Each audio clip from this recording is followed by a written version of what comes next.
We'll call the meeting to order. We respectfully acknowledge that the Township of Algonquin Highlands is located on Treaty 20 Mishi-Saugig territory and in the traditional territory of the Mishi-Saugig and Chippewa Nations, collectively known as the Williams Treaties First Nations. We also acknowledge a historical shared presence of other Indigenous nations throughout the area. We recognize these original inhabitants as the stewards of its lands and waters since time immemorial. Could I have a mover and a seconder to adopt the agenda for today? Councillor Shortreed, Deputy Mayor Dayu. Moved by Councillor Shortreed, seconded by Deputy Mayor Dayu. Be it resolved that the agenda be approved as circulated. All in favor? That's carried. Is there any disclosure of pecuniary interest?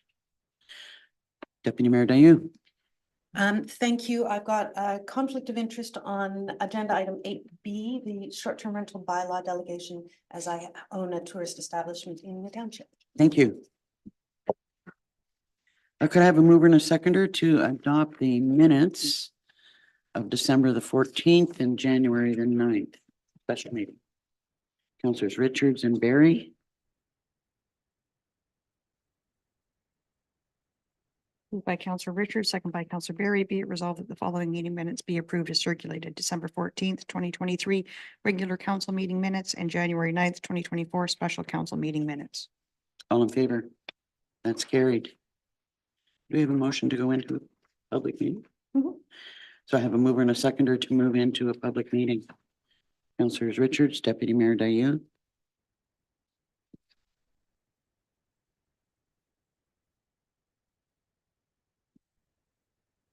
Moved by Councillor Richards, second by Deputy Mayor Dayu. Be it resolved, council hereby adjourns its regular meeting at 9:01 a.m. in order to proceed into a public meeting for the purpose of zoning bylaw amendment application HZBA 1423, part of lot 31, concession 5, geographic township of Stanhope, Maple Lake United Church.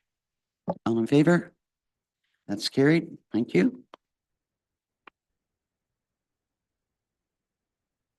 Good morning, Mr. O'Callaghan. Morning, Mayor and Council.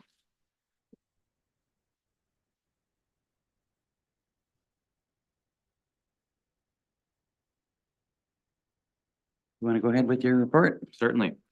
So this property is currently zoned community facility with exception 5 and designated rural under the official plan. The property is approximately 2.6 acres in area with 87.68 meters of frontage on Highway 118. And the surrounding uses are generally rural residential. The lands are currently developed with a church and a cemetery.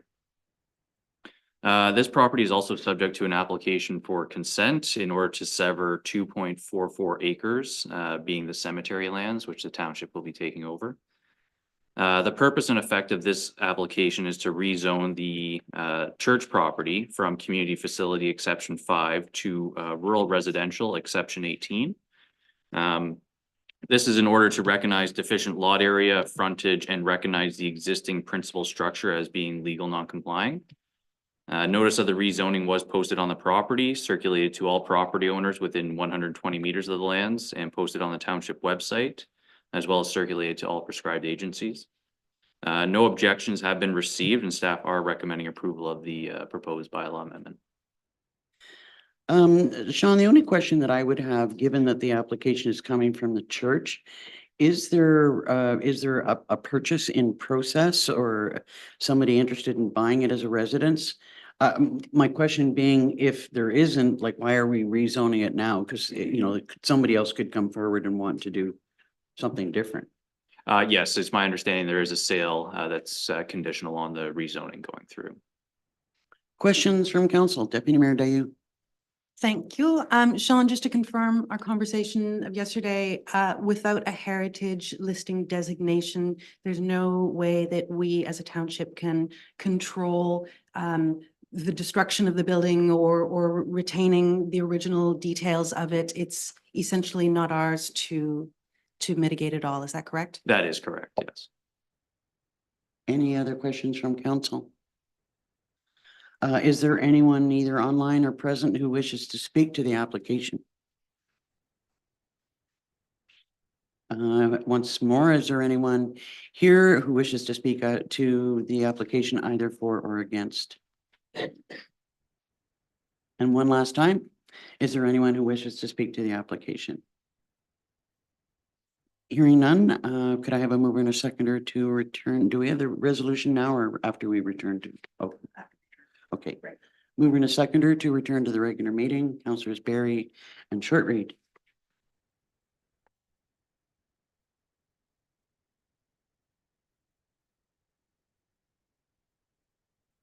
Moved by Counselor Berry, second by Counselor Shortreed. Be it resolved that council adjourns its public meeting at 9:04 a.m. and the regular meeting resume. All in favor? That's carried. And could I have a mover and a seconder to approve the application? Councilor Shortreed, Councilor Richards.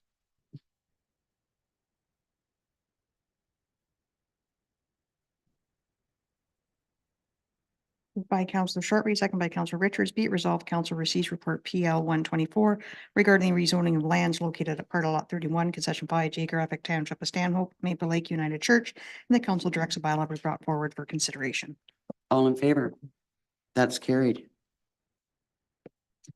Well, thank you, sir. Thank you.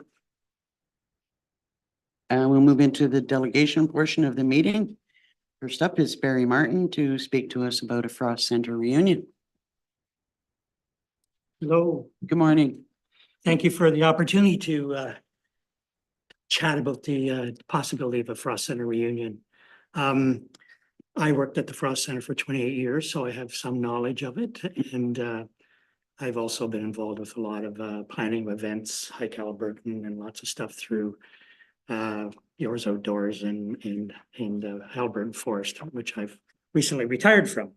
So the Frost Center represents a lot of history for the area, not only for the township, but for the county and for the province. 2024 is a pretty significant year. It's 50 years since the inception of the actual Leslie M. Frost Natural Resources Center, 20 years since its closing, which is remarkable. And then going back to the Ontario Forest Technical School and the Forest Ranger School, we're looking at about 77 years of heritage. So it seems that 2024 is a key year for considering a reunion. So there's lots of, you do have an outline of what we have in mind that sort of starts to define the possible scope and nature of a reunion. Besides the heritage, there's the value in bringing staff and attendees together and sharing memories and stories and generating revenue for local businesses and organizations. And who knows, it might be a way of encouraging the current owners to further develop the facility with the community in mind.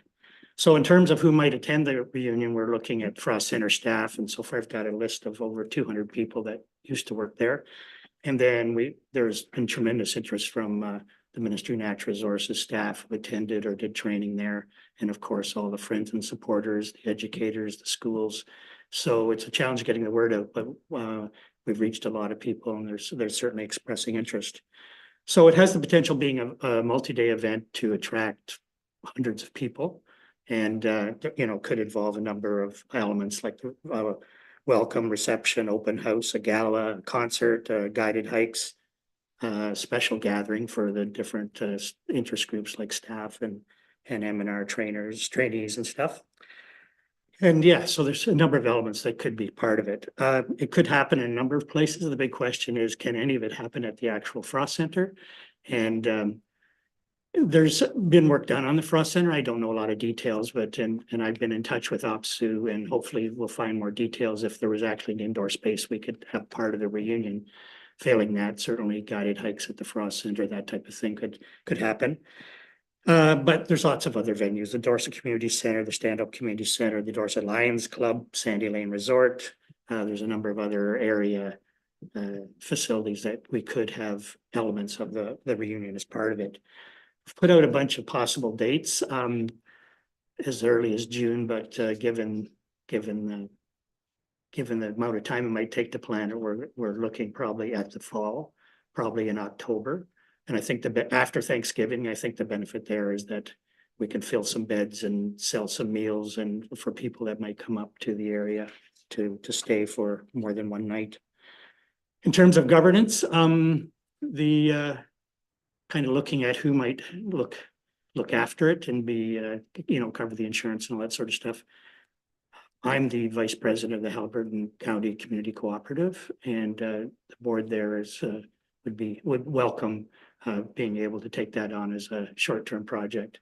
They were involved with when the Frost Center closed. There was a group that was part of that organization that was advocating for its reopening. So there's a good connection there. There's lots of potential partners: M&R, OPSU, the municipality, County of Haliburton, Dorset Museum, Friends of Environmental and Ecological Learning. They were formerly Friends of the Frost Center. And then there's some of the Conservation Officers Association, professional foresters, all those people that had some sort of engagement with the Frost Center. And if we're going to make an event this big, then there'd be, costs for an event coordinator, marketing, venue rental, catering, entertainment, signage, so on. Where would that money come from? Well, through a survey we've already done, there's been quite a few people that have indicated they would make donations. There could be ticket sales to the events. We can pick up sponsors. There's the HCDC local initiative program that might be an access county tourism, perhaps municipality, perhaps OPSU, perhaps M&R. So there are some sources of funding. In terms of the interest, we did that survey, and I think I provided a summary of the survey with my the handout I gave you. And there is a lot of interest.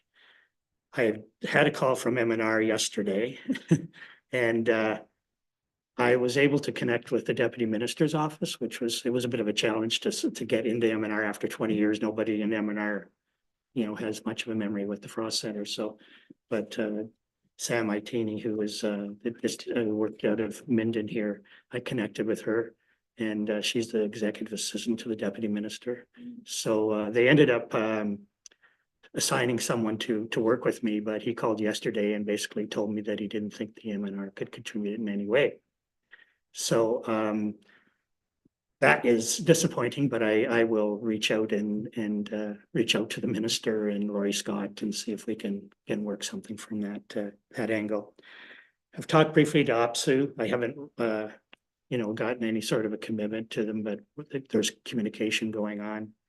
And then so my feeling is, if I don't get support from the M&R, OPSU, and the local municipalities, that it would be very difficult to make it happen. So that's the level of, there's lots of interest from a lot of people, but it's potentially quite a big thing. And I don't see scaling it down to a day or a half day, because most people will have to travel to the area to participate in the reunion.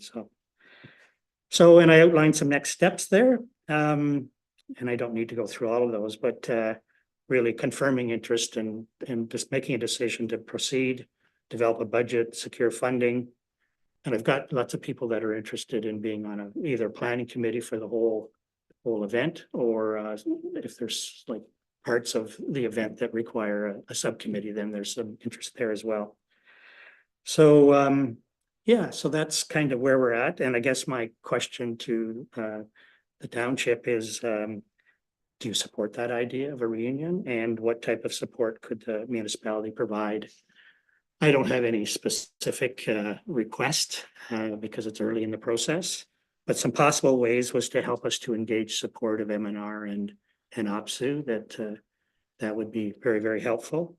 Providing access to venues during the event, any sort of staff support in terms of communication, promotion of the reunion, and of course, if there was a budget allocation, that would also be most appreciated as well. So that's where we're at. I should mention that I'm very grateful to the township. I don't know if you know this or not, but over the years, there's been a lot of Frost Center stuff stored in the basement. Carol Moffat and I have spent a couple of days in the past couple of months cleaning up the last of it. There was quite a lot of it shortly after the Frost Center closed, all the education materials and stuff that were resting in your basement for I don't know how long. But most of that stuff's gone, but there was still some stuff left that Carol and I went through and providing you with more space and getting some of that stuff to where it should be, if that's either the dump or other places. So, yeah. Anyways, so that's my presentation. So, Well, I thank you. I think, I wonder for a man who's just retired that you're taking on something this big. yeah, I'll look to comments and thoughts of support from council. But I see maybe one of the first things that we might be able to consider are letters of support for the event in principle to both MNRF. I mean, it's unfortunate that they're suggesting that they can't do anything, and to OPSU. I'm not sure whether they'd be prepared to listen. But, or it would be nice if they could let you access part of the property, but I'm not sure that they'll be prepared to do that. And letters of support that would assist you in, if, say, for instance, you're applying for funding somewhere, if you needed, for instance, to HCDC. I think that's something that council might consider. Specific requests. This is a new computer for me. I have no idea how to tell it to shut up. how we could support that list of things, specific ideas, actually, that's not included in your outline, so I could send that to you later, so. And with respect to use of facilities, I that's something that if you wrote us specifically asking us to reduce fees or waive fees for facilities, that would be as a separate request that council would consider. I absolutely see that, if it looks like a go, that we can certainly probably assist you in the area of communications and promotion. We have an excellent communications officer here, and Yeah. so, it's a benefit to the municipality as a whole, and so I'm quite sure that we can help you there. So I look to council for comments or questions. Councilor Barry. I completely support what you're saying. I have written here letters of support and facilities waived and communication. So I pretty much have exactly what you're saying. I'm in full support of the event and as much as we can do. So we do have a donations policy, so we'd have to look at it as maybe more of a let's say, a sort of partnership as opposed to it's a strict donation, because we have a no donation policy. But I'm sure that there's a way that we can talk about that, how we can overcome that. Deputy Mayor Dayu? Yeah, I'm a happy alum of the Frost Center. Oh, yeah. And it was a seminal part of my upbringing. And I know that's the true for lots and lots and lots of Ontarians. In Yeah. fact, we hear from staff that regularly people will come into the Trails office, not just to get a pass, but also to reminisce Yeah. about the big old building and the great times they had there. So it really is something that has drawn a lot of good folk to our area and who have very fond memories. So I am very much in support for all of those reasons. And presumably, just thinking about our donations policy, presumably this is not a closed invitation event. It would be open for all, even if there are tickets to be sold, it's open for all. Yeah. Right. So that, I know that's one of the pieces in our policy that is just good to know when we can waive fees and when we can't. It's often about whether it's a public or restricted. So that's great. But yeah, I'm very much in support. Did you have something to say?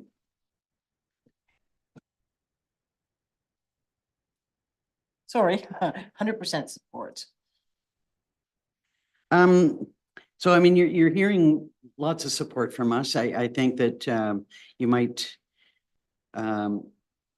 this might come to us in pieces about, what you'd like to assistance with. I suspect that at this point in time, we could probably commit to writing letters of support for the event to, well, I'm thinking for starters to OPSU and MNRF. Yeah. Is there any suggestion that you might have about who we should send it to in MNRF? Sam? Or to the deputy minister? The deputy minister, the last deputy minister was actually the partner of the last director of the Frost Center, Keith Clark. So, and we're trying to get some contact information, but yeah, that would be useful.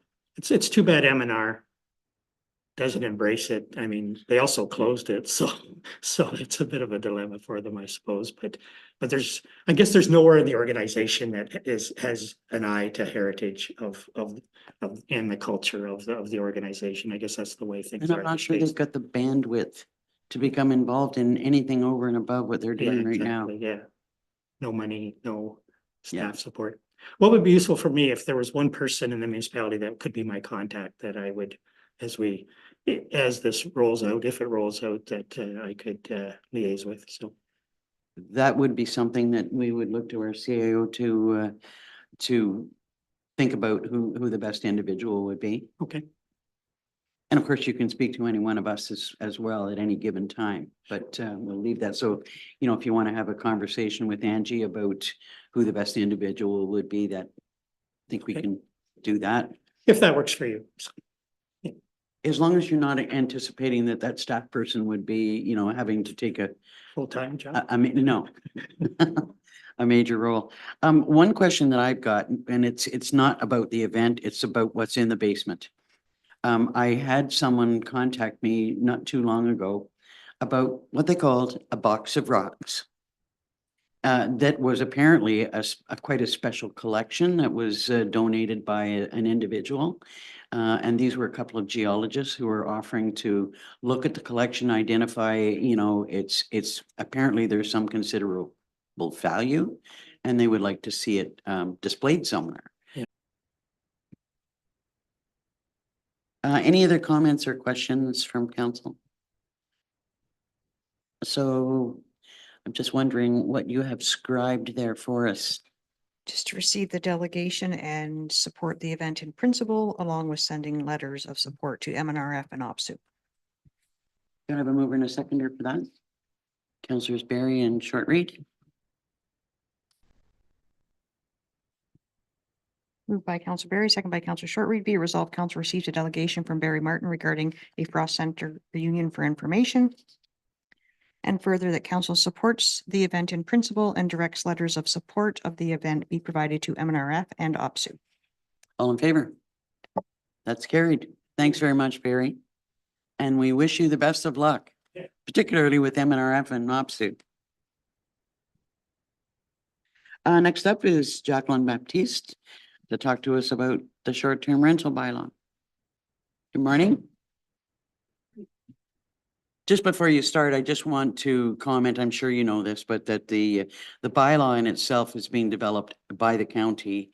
And generally speaking, the four lower tier municipalities have agreed to go with what the county presents us with. So the opportunity for there to be any numerous number of changes is limited. But having said that, go forward with your presentation. Thank you, everybody. It's nice to see you, and I just want to say thank you very much. Oh, thank you. That's the only thing Sarah told me to do was make sure the red light was on, and I didn't make sure the red light was on. There it is. So I just want to say thank you for hearing this delegation. It's appreciated. For those of you who engaged with me leading up to this delegation, I also appreciate that your time and the commitment that all of you make to municipal governance, because it's not easy sometimes. I've been coming to Algonquin Highlands since the early 2010s, first as a cottage renter, then as a frequent or perhaps too frequent visitor when family members bought a home here, and since 2017 as a property owner myself.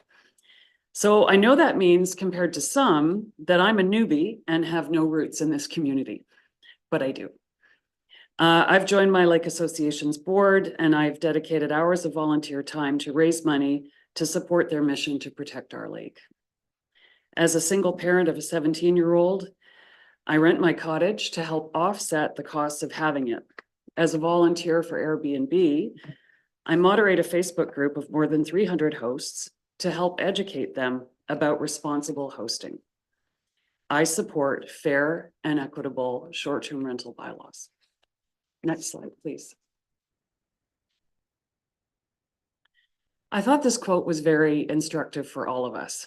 Good governance requires working toward common ground, and it isn't easy, said by a diplomat. Next slide, please. So what is our common ground? Short-term rentals contribute to the local economy and employment. Short-term rentals have become an essential part of the accommodator landscape in Haliburton County, an estimated 77% of accommodation units. Short-term rentals should be regulated, and short-term rentals should be safe. The municipal accommodation tax represents a revenue opportunity for municipalities. Homeowners who cause problems, including short-term rentals, should be fined under existing bylaws. A successful bylaw will be the one that is complied with. Next slide, please. So what does hosting contribute to Haliburton? And for those of you who've seen these slides before, because I made a delegation January 10th to Haliburton County, I apologize that I'm taking you through the same information, but I do think that it's the baseline for what all of our decision-making should be based on. So the average Haliburton County host is not an investor or a fat cat, and I think it's important to dispel this myth. Based on Airbnb statistics, the average host makes $9,000 a year in rental income. They rent less than 50 nights a year, and they have one property in operation. 83% per Airbnb's statistics rent one property. We did a Facebook survey amongst our 300 and I think we're up to 310 or 12 hosts. 63% of them rent a home they own, and 10% of them rent a space in a home where they live. And in addition, most of them pay income tax and flow through GST for the federal government. When you think about what the contribution of hosting is to the local economy, this is where the numbers get really interesting. An estimated 50 million plus, based on 1,300 short-term rentals in the county, 4 guests and 50 nights a year. So Airbnb's data shows that the average guest spends $200 per night per stay outside of the cost of their accommodation. They spend that money in grocery stores, restaurants, attractions, renting things that they need for their vacation. And there's been a 300+% increase in tourism accommodation unit capacity as a result of the explosion of short-term rentals. So the county's data says there are 407 other accommodation units in 44 providers that are not short-term rentals. So those should be lodges, hotels, inns, etc. And there are 1,757 total accommodation units. So 1,350 of them or so are short-term rentals. So when you think about promoting tourism in Haliburton County or Algonquin Highlands, the increase in short-term rentals has dramatically increased that capacity. Now, I know a lot of you would say, anecdotally, it's increased it too much. And we did see a huge increase over 2020 and 2021 when the borders were closed and other types of vacations were not available to people. But what I will say to you, based on my own experience, is over the last 2 years, 2022 and 23, those numbers have decreased dramatically. Not necessarily the number of listings, but certainly the number of dollars of rental income per host. I would also point out the hosting contribution to the local employment. So it's impossible to estimate. Airbnb's numbers say 30% of hosts pay someone either to help operate their short-term rental, clean it, maintain the grounds, do handyman work, pump out the septic tank, all of those kinds of services. So it's a micro economy within the tourism economy, all related to short-term rentals. Next slide, please.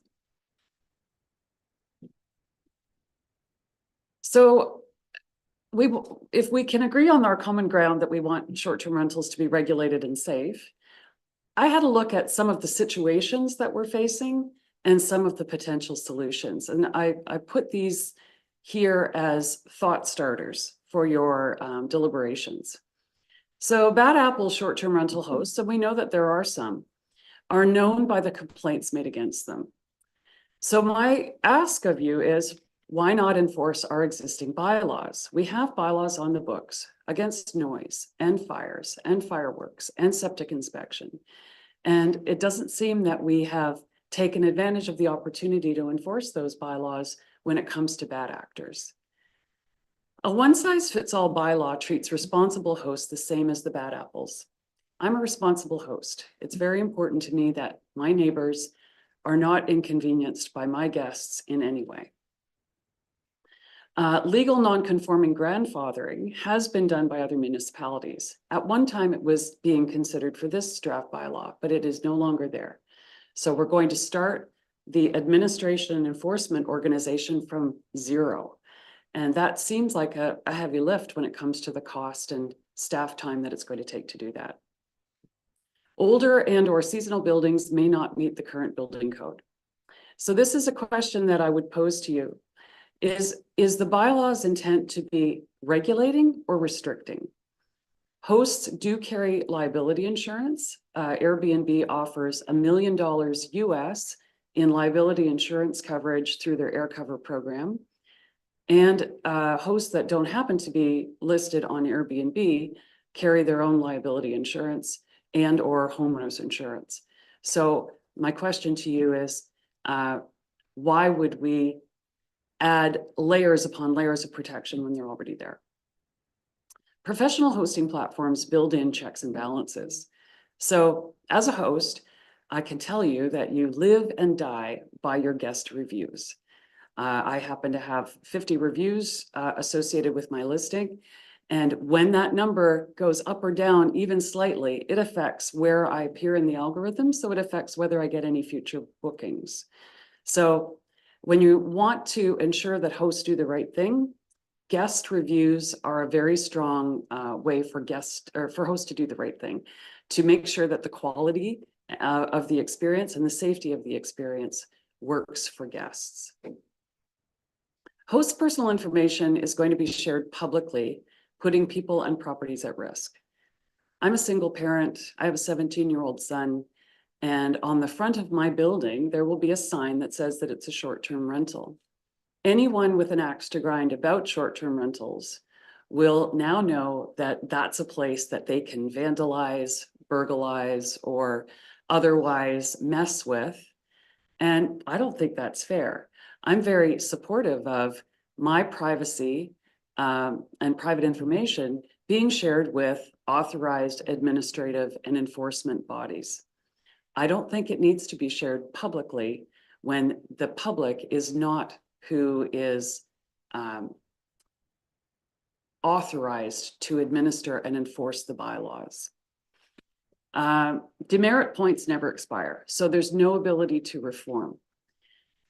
Lots of other bylaw regulations have demerit points, and I'm very supportive of demerit points. There has to be a penalty for not following the rules. But if you don't give people the ability to have those demerit points expire, then essentially you're restricting their ability to do business. Because once they use up their demerit points, game over forever. Next slide, please. I don't believe that that's actually accurate. Sorry to bust in. I think that there is an opportunity given in the demerit point system. Anyway, carry on. Perhaps that's changed since the last version I saw. So municipal accommodation tax. So we know that you can't mount a whole new administrative and enforcement organization without some source of funding. And the sources of funding you'll have will be licensing fees, will be municipal accommodation tax, will be penalties, fines, shoreline road allowance, fees, etc. So I did a little kind of comparison of the math. So Scott Ovell of Halberton County was quoted in the Highlander, and I'm going to walk you through the numbers. So what I've done is compared his assumptions to my lived experience to see whether $3.6 million in municipal accommodation tax is likely. Spoiler alert, it is not.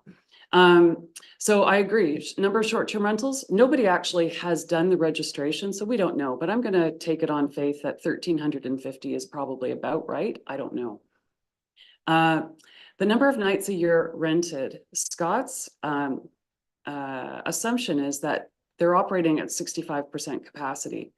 That is not true. I've never met a host that operates at more than 30% capacity. Airbnb's data says it's less than 50 nights a year.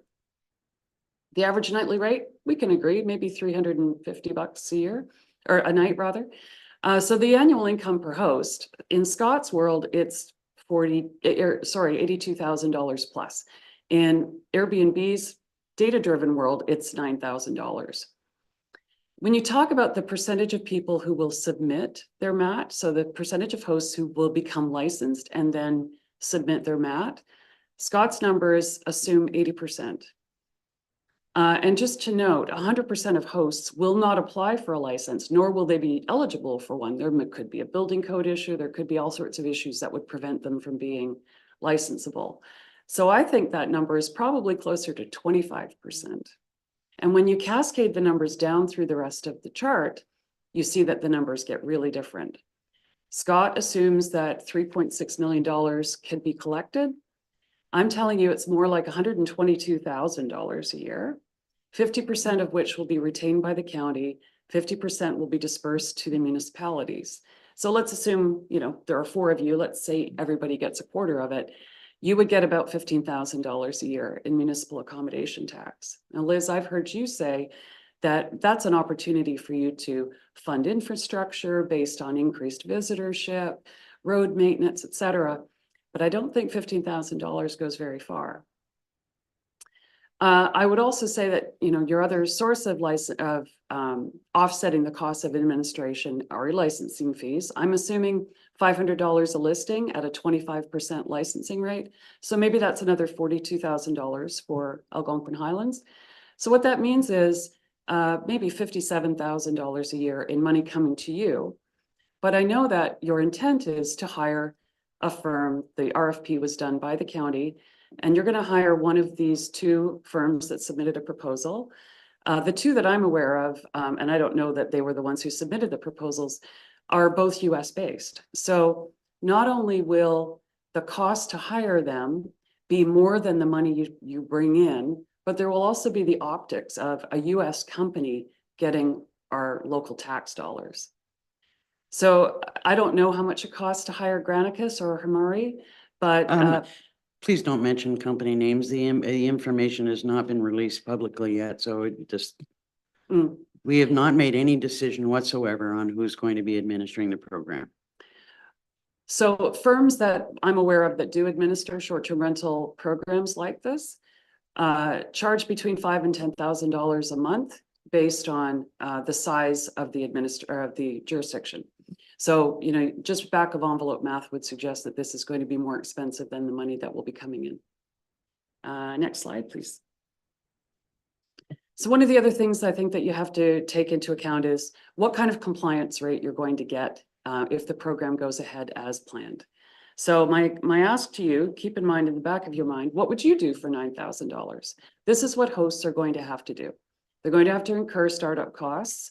Let's say that the license fee is $500. They may need to purchase their shoreline road allowance, which is between $10,000 and $15,000 and a year's worth of work. They have to buy $2 million in liability insurance, which could be about $300 if they can find the coverage. They have to have some signage made to go on the outside of their building. They may need to upgrade the types of fire extinguishers, carbon monoxide detectors they have. They may have to make building code corrections to their building. So that's a big variable depending on the building and the property. They have to pass inspections, so they may have to pay additional fees for inspection. They have to be ready to pay fines because if, let's say, despite all their due diligence, they get a bad guest who sets off some fireworks, they may have to pay as much as $50,000 for their first offense, $100,000 for a subsequent offense, and $10,000 a day for non-compliance. And just so you know, and I think you've probably got this context, but 79% of the applicants failed to pass inspection in Tiny Township. So you will have a lot of administrative work, but not necessarily a lot of approved hosts coming out the back end. And from an administrative and ongoing point of view, the hosts will collect and remit the mat, they'll have their renewals and inspections, they'll take on the liability for safe operation, just like as if they were running a business. And they'll have demerit points that never expire, or maybe do expire. So that's a lot for $9,000. Next slide, please. So what's our ask? Our ask is a phased approach. We suggest that you register all of the short-term rentals in Algonquin Highlands so that you know who they are and that you can enforce the bylaws against those that are not complying. We suggest that you take a pause to hear what the outcome is in the Tiny Township case and do public consultation on the draft bylaw. This draft bylaw has never been publicly consulted on. The idea of short-term rental regulation has been consulted on. And then you move towards implementation, knowing with confidence that you've built a program that's going to be complied with. You and your colleagues on prior councils have been working on the STR file for 7 years. And the current draft bylaw, which substantively changed as recently as November 22nd, has never been consulted on, unlike shoreline preservation and license of occupation bylaws. Based on discussions with you, I have learned that there is no current registry of short-term rentals operating in the township, nor is there any documentation of the number of complaints received related specifically to short-term rentals. It would seem that there is important preparatory work still to be done. Additionally, there's court action to be heard regarding the short-term rental bylaw in Tiny Township and rumored provincial regulations being contemplated as have been implemented in BC, which could supersede all the work and investment you are about to embark on to implement your bylaw. Wouldn't it be in both of our interests to take a period of time to register, then do public consultation on the bylaw? Next slide, please. Since my delegation to Haliburton County, January 10th, we've created a petition asking for a pause to allow for registration and public consultation on the draft bylaw. In 8 days, it has more than 500 signatures of hosts, guests, businesses, service companies, cleaners, landscapers, and maintenance folks. I met with 55 hosts last night to gather their thoughts and encourage them to express their concerns.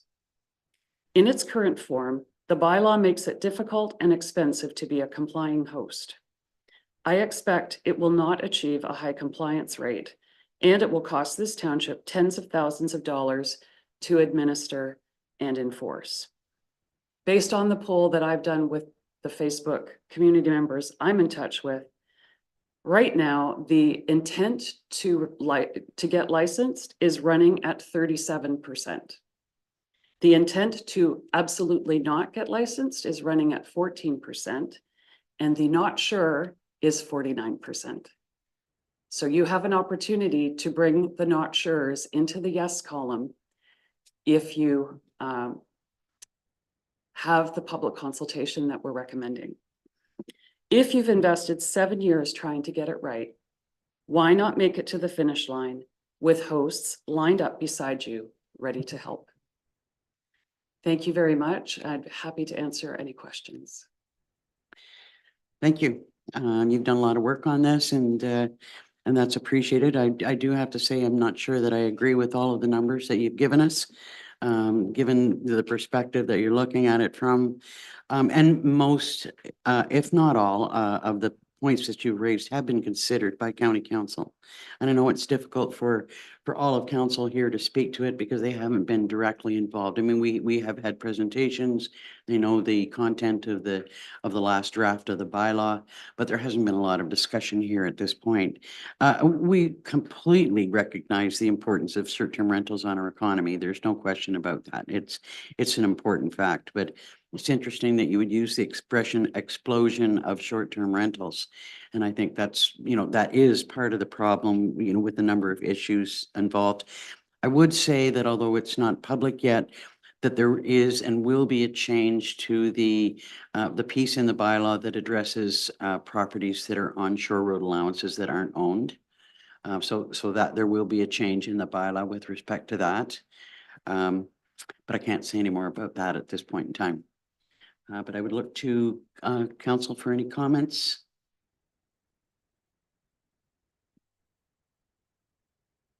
So thank you so much for your presentation. Thank you. Sure we'll be hearing more. Could I have a mover and a seconder to receive the delegation? Councillor Shortreed and Richards.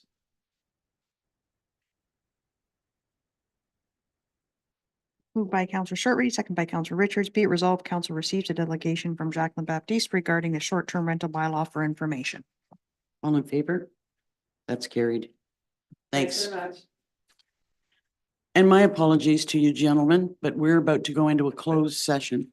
And I'm not quite sure how long we'll be. I mean, you're welcome to wait. No problem. Have a smoke if you're a smoker and we'll let you know if you're still here.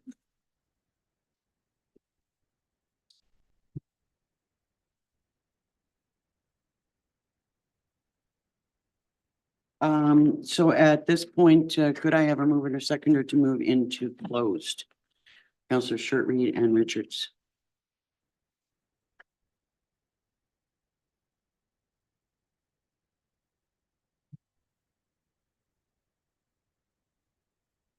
Moved by Counselor Shortreed, second by Counselor Richards. Be it resolved, council hereby adjourns its open session at 9:47 a.m. in order to proceed into closed session in accordance with section 239(2) of the Municipal Act 2001 SO 2001 as amended regarding one, litigation or potential litigation and advice subject to solicitor-client privilege under sections 239(2) E and F, legal/court proceedings. Two, proposed acquisition of land and advice subject to solicitor-client privilege, sections 239(2) and 2C and F, Dorset Pavilion Park. And three, personal matters about an identifiable individual's litigation, potential litigation, and advice subject to solicitor-client privilege, sections 239(2) B, E, and F, potential legal proceedings. All in favor? That's carried.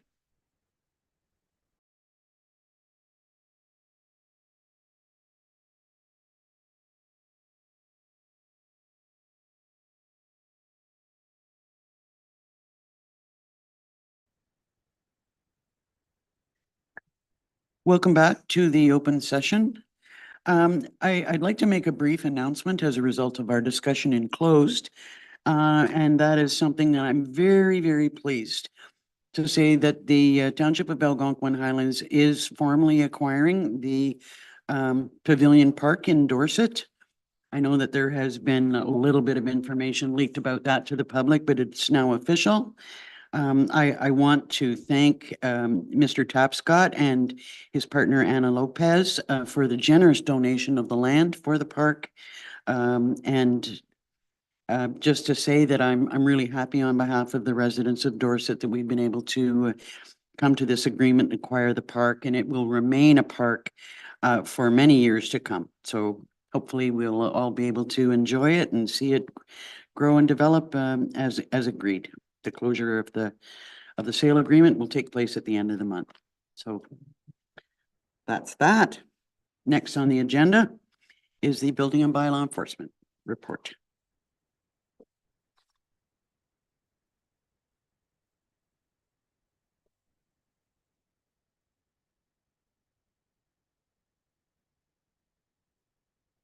Good morning, Mayor and Council. Good morning, Mr. Moore.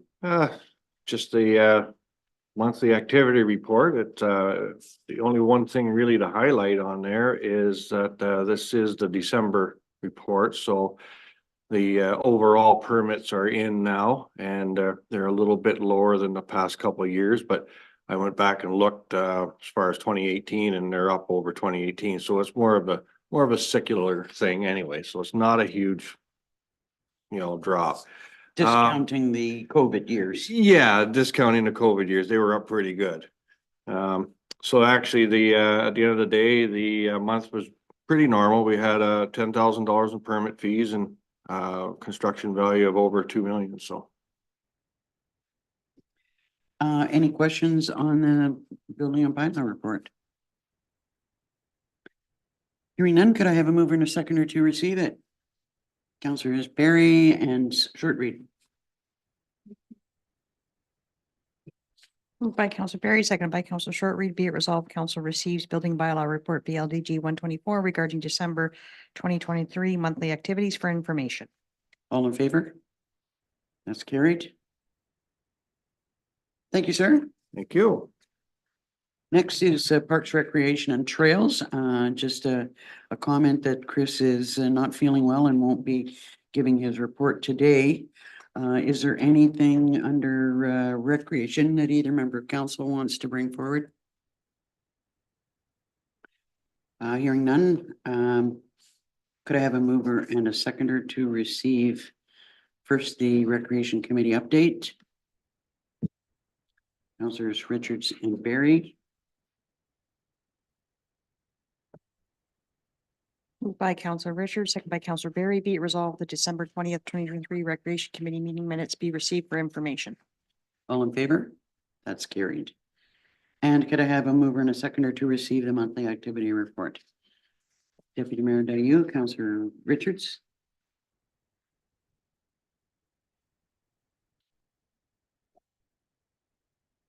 Moved by Deputy Mayor Dayu, second by Councilor Richards. Be it resolved that Council receives Parks, Recreation and Trails Report PRT 124 regarding monthly activities for December 2023 for information. All in favor? That's carried. Next is the environmental business, and the first item is your environmental services report. Good morning, Melissa. Good morning, thank you.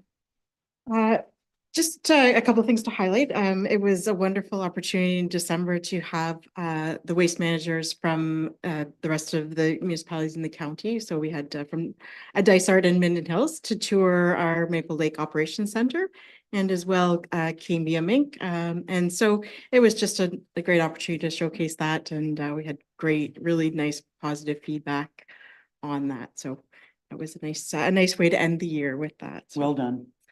And just to let people know, this was the first year the sites were all closed on January 1st, and that seemed to go well, and we didn't have any issues with that at all.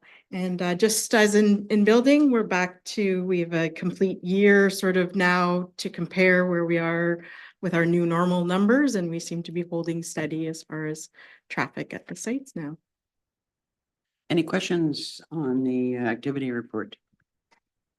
Hearing none, could I have a mover and a seconder to receive it? Councillor Short Read and Richards.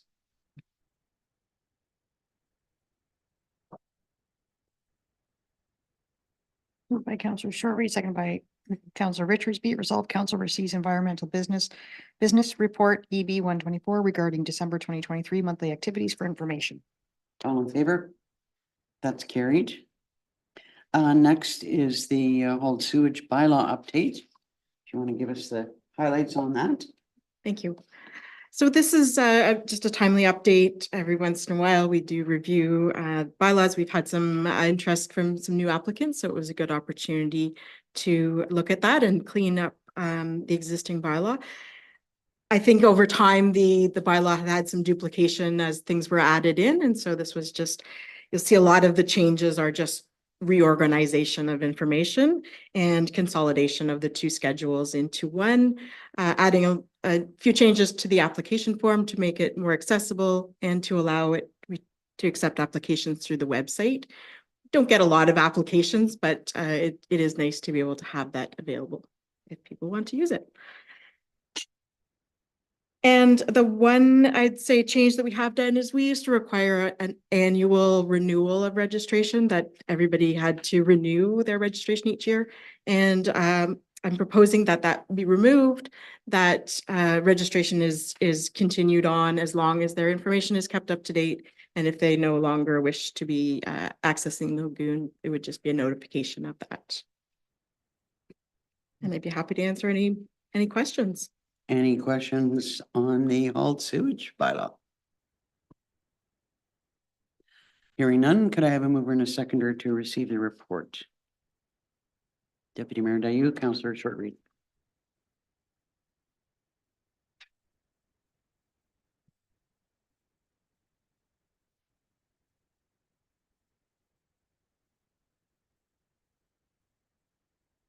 Moved by Deputy Mayor Dayu, second by Councillor Shortry. Be it resolved, council receives environmental service report EB 224 regarding draft amended hauled sewage bylaw for information, and council directs the proposed bylaw be brought forward at its February 1st, 2024 regular council meeting for further consideration. All in favor? That's carried. Thank you. Thank you very much. Keep up the good work. Next is under Public Works. First is the report on EV charging stations. Good morning.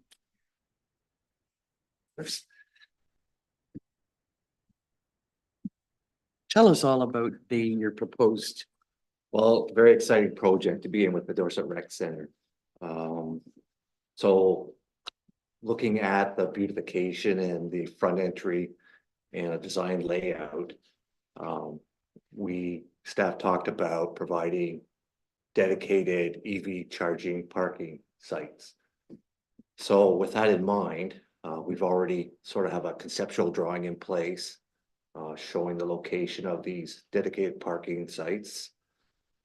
And shortly before the holidays, Christmas, we came upon an opportunity for funding through the Ministry of Transportation.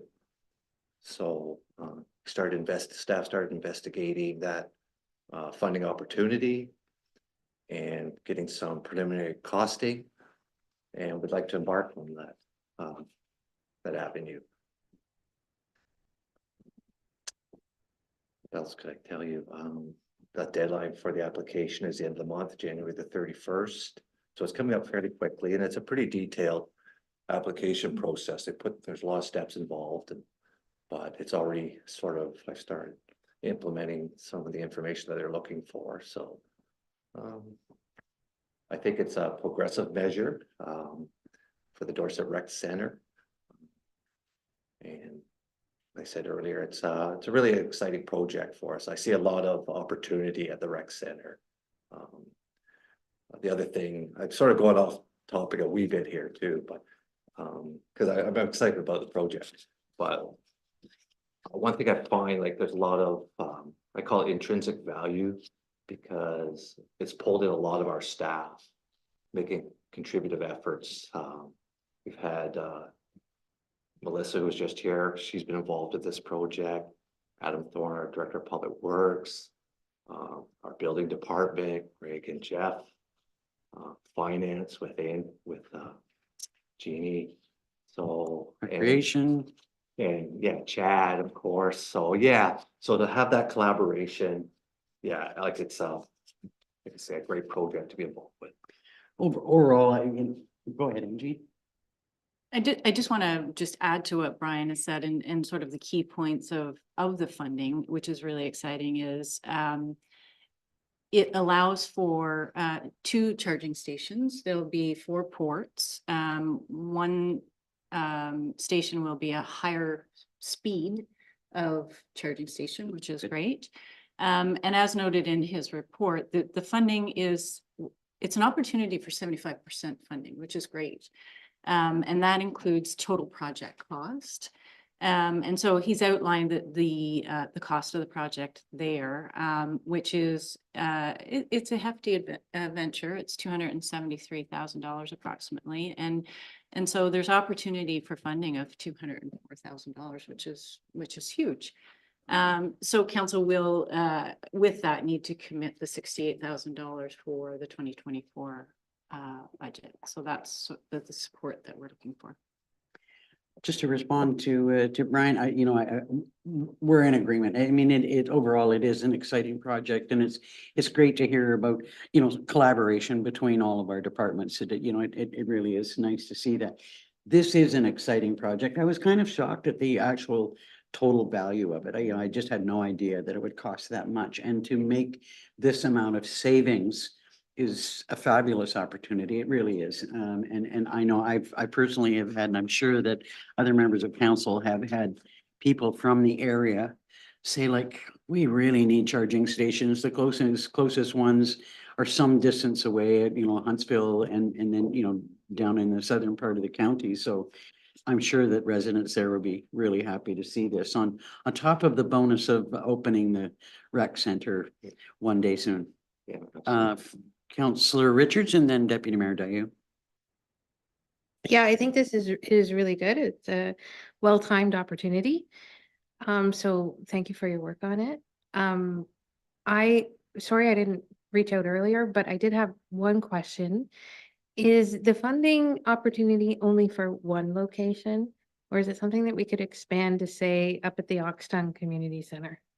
Yeah, my understanding is that this funding is available for multiple project sites. But we have to submit one application per project. So we could look at the Oxton Community Center, Stanhope Airport, et cetera. Deputy Mayor Dayu. Thank you, Ryan. Question about the budget breakdown, Sure. just my interpretation of it. I'm seeing level 2 is 7,500. Level 3 is 22,500 per port times 2. Yes. So is that 45? Because we're looking at one level 2 and one level 3, correct? Correct. So could you tell me what to interpret that times 2? How to interpret times 2? The funding that the ministry is providing for the infrastructure itself is per port. Mhm. So the level 3 charger that we're recommending has dual ports. So they're providing $22,500 per port. So expanding that's to the 45,000. So even though there's one station, it's got 2 ports. Yes. yeah. Okay, So that may be something we may have to tweak in our design is right now on our site plan layout, we're showing 2 dedicated parking spaces. We may be looking at 3 with this tandem installation. Counselor Richards and then back to Deputy Mayor Dayu. Do we have time to look at the other locations costing, or do you have to have this in too quickly? Well, let's let the CAO respond to that. I have a little bit of concern with that too. Knowing that we could have looked at multiple locations, given the cost and what council would need to commit to the 2024 budget. Given the other priorities, we didn't do that, but also because of this very short timeline that we're under, we have to submit by the 31st. And this is a 1% increase, at least 1% increase on tax base. Go ahead. No, I realize that. I just, I would love to have the opportunity to deliver it at Oxton as well as the airport. Both are areas that we're looking to do it at. But if we're under the gun, we're under the gun. Well, It and would be nice. I'm quite sure that we will continue with this program for other locations, but it has to be staged out given the costs associated with it. And there is, I'm assuming that this funding will continue into next year, but there is another funding stream that's available and that has been available for a number of years, I understand. So I expect it will be available next year. Deputy Mayor Dayu. just back to my earlier clarification then. When the minimum requirement for the application is at least one level 3 port and one level 2 port, does that mean that there is an option out there to only get one level 3 port and save ourselves 22,005? Once again, my understanding is they're looking for a minimum of 4 ports. So that being the case, we'd be looking at 2 level 3, like dual level 3s, which would increase the cost of this initiative. This, what they call a tandem installation, allows us to couple a level 2 and a level 3 unit, which makes it, I think, more economical. But then we'd have just 3 ports, one level. So if we need 4 ports, should we have 2 of each, or I'm just struggling to wrap my head around the math there.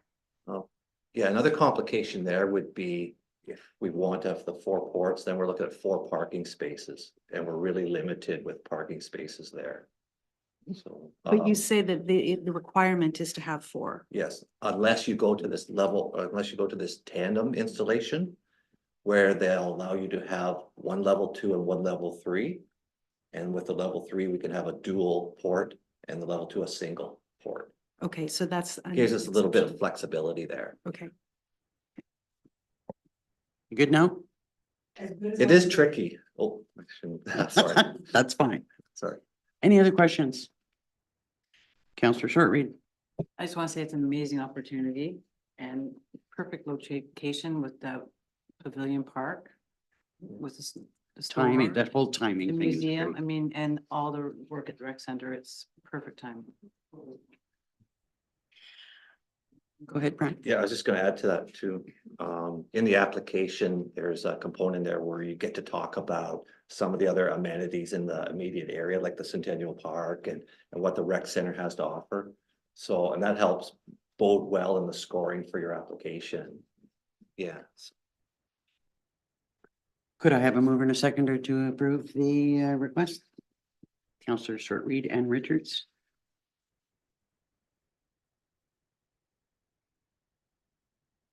Moved by Counselor Shortreed, second by Counselor Richards, be it resolved that council receives report PM 124 regarding EV charging stations funding opportunity and that the estimate of the township's cost for this initiative be included in the 2024 budget.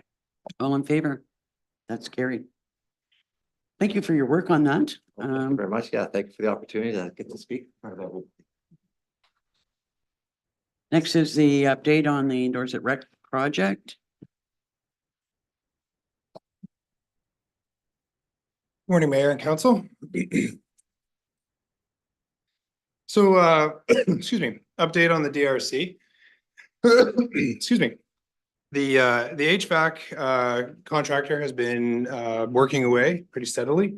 They have some of the interior walls of the building are concrete core, so it has been taking a little bit of time. Nothing they didn't know. It's not a new surprise, but it does take a little bit of time to cut through almost a foot of concrete. So it took a little bit of time to get the holes put through. You may have seen some of the pictures on social media that the township's been posting where they have the ductwork up in some locations. It looks really good. We were there yesterday and it's coming along quite well. So the HVAC has been continuously moving forward. There's been a lot of plumbing done on the building. There's been some electrical continuation on the building. Cleanup staff has been in there as well, taking out some of the materials for the snowball and other things they've been cleaning up. We did have a good little meeting yesterday this week with the library, which was great to do a bit of a tour through the location that they will be looking at. Drywall's been mostly hung in all the rooms, a couple little things here and there that they're touching up on. Most of the rooms have been mudded. They're still working away on some of the main floor. The design was finally put through council there at the last meeting. And then there was a little hiccup on the building itself when we laid the design out in the room, in the main space. And it was just around some plumbing. Nothing to be concerned about, but it did set us back a little bit on that. Other than that, it's moving forward. It's going really well. I was there, like I said, earlier this week. I think there was 20 vehicles in the parking area where all contractor vehicles. So it's a steady go. And if we don't get the parking lot plowed before they get there, we can't get in because there's so many people. So it's been great to see that. I'm sure that the folks in Dorset are glad to see the number of vehicles. And I mean, it's a clear indication that there's a lot of work going on. And if I may, I was listening to what Brian was saying, and then now, Mayor, your statement there about the park. I think it's really important that it's great that all this is coming together. This is years of work, and it's hard because as the public officials, you do get the complaints that maybe we're not doing enough or whatever the case may be. But all this has been years in the making. And now it's all coming forward for everyone to see, and some will be happy, some might not, but it's a great move forward for our township. Madam CAO. I just want to add for anyone, for council's information, but for anyone who's watching is the public water tap at the DRC. Because of the plumbing that's going on, there may be intermittent shutoffs, if for lack of a better phrase. of that water. So just so everyone's clear. So we'll put some notification on. We have done that. Okay, great. We've done that already. But just want to put that out there. Thanks. We were really hoping that it would be ready for Dorset, but it's fully understood that, I mean, the project needs to be completed before the public can go in there, and we know that it's coming soon, so I mean, it is what it is. Yeah, our hope definitely is obviously that the snowball will continue and it'll just be outdoors again this year. And it was successful last year. Everyone's working really hard to get it up and running as quick as possible, but yeah, we'll get there. Any questions on the DRC? Okay, we will move on, we'll save that for information and move on to the purchase of a grader. Yeah, so just gotta find I got too many paperwork here, too much. Okay. So, as council is aware, I came to council, to look at the purchase of a new grader. And it was another great, opportunity to work with the county staff on the procurement, process for this. As the previous report stated, we were going to look at the LSA purchasing group, which is the local authority service. And in doing that, we were able to acquire two estimates from two manufacturers. And in my report here, it states what they had supplied for us. The two estimates that were the information that was sent out to each location was based on what our equivalent machine is. So it's hard to say a like for like, but in the terminology of the equipment, that's exactly what we asked for. We gave them the details of our current machine and what it operates as, and this is the information they gave us back. So as you can see, we did receive two bids back, and the recommendation would be from staff is to go forward and accept the estimate from Tormont for a Caterpillar grader. In addition to the purchase of the grader, we also added the snow removal equipment, which is standard equipment that's currently on the machine now, with one addition being it catches the material on the edge of the moldboard. The moldboard is the device underneath the machine that helps grade the road. This will help catch the gravel and keep more of the gravel on our road than losing it into our shoulders and ditches where it's not needed. It helps create efficiencies of having to not go back and retrieve it. So this will really help with that. In addition to that, with some of the savings that we've seen, I'm also would like to recommend that we do go with a 7-year service plan. So currently we do have service plans on our Caterpillar equipment. We have 3 other pieces of equipment with a very similar service plan. And the service plan is based on how many hours a year we put on the machine. So you can do a buyout in one shot, but it's not recommended just because there's no point in paying for the hours you haven't used yet. What we do is we try and group this together, which is great because we can get one technician to come up and do 2 services at once, or potentially 3 services at once if we can get all the machines grouped together. And that's been pretty successful for us. So I would like to request that we do go ahead with that service prevention maintenance.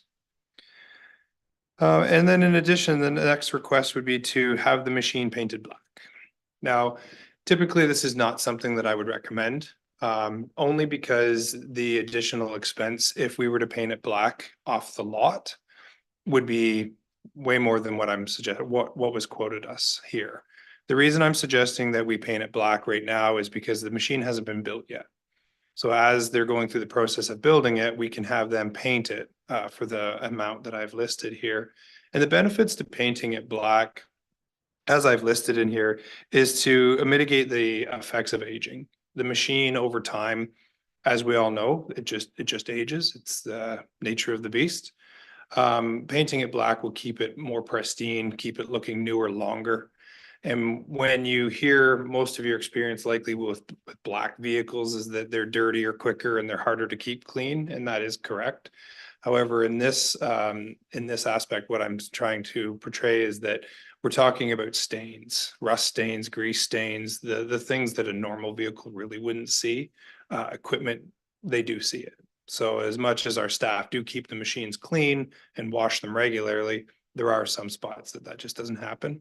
And this will make it easier for us to clean them, keep them clean, make them look new longer. And any repairs that we make is, it's a quick shot of black paint over the counter, and you would never know the difference potentially. Questions?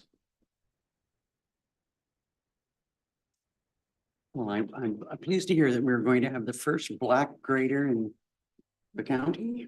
Well, it'll be the first black one in the county, and I believe, I'll confirm that today, it'll be the first black one in Ontario for this year.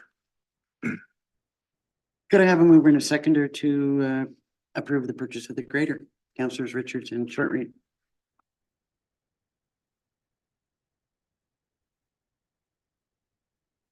Moved by Counselor Richards, second by Counselor Shortreed. Be it resolved, council receives Public Works Report PW 124 regarding the grader purchase for information, and that council authorizes the utilization of Local Authority Services LIS Purchasing Group to purchase the grader equipment with snow removal equipment from Toromont Cat at a cost of $661,090 plus applicable tax. And that council authorized the purchasing of a 7-year, 7,000-hour preventative maintenance service agreement with Toromont Cat. And that council authorizes the painting of the machine black at the factory at a cost of $3,320 plus applicable tax. And that council authorized the purchase of the grader be funded from the Public Works Equipment Reserve. And further, the council hereby authorizes the CAO to sign the required agreements. All in favor? That's carried. I'm sorry, I'm not sure if you included this in your report or not. Delivery? What's the delivery time? Yes, the delivery, we're looking at potentially, I think I put it in here, 12 to 16 weeks, if I'm not mistaken. That's not bad. Yeah, 12 to 16 weeks from date of order. So date of Better than order will 12. be, Better than 12 to 16 months. yeah. Okay, next item is the airport design, estimated costs and planning. Okay, so very similar to the reports I brought forward regarding the public works garages and the garage renovation. This is the third project that we were working on last year.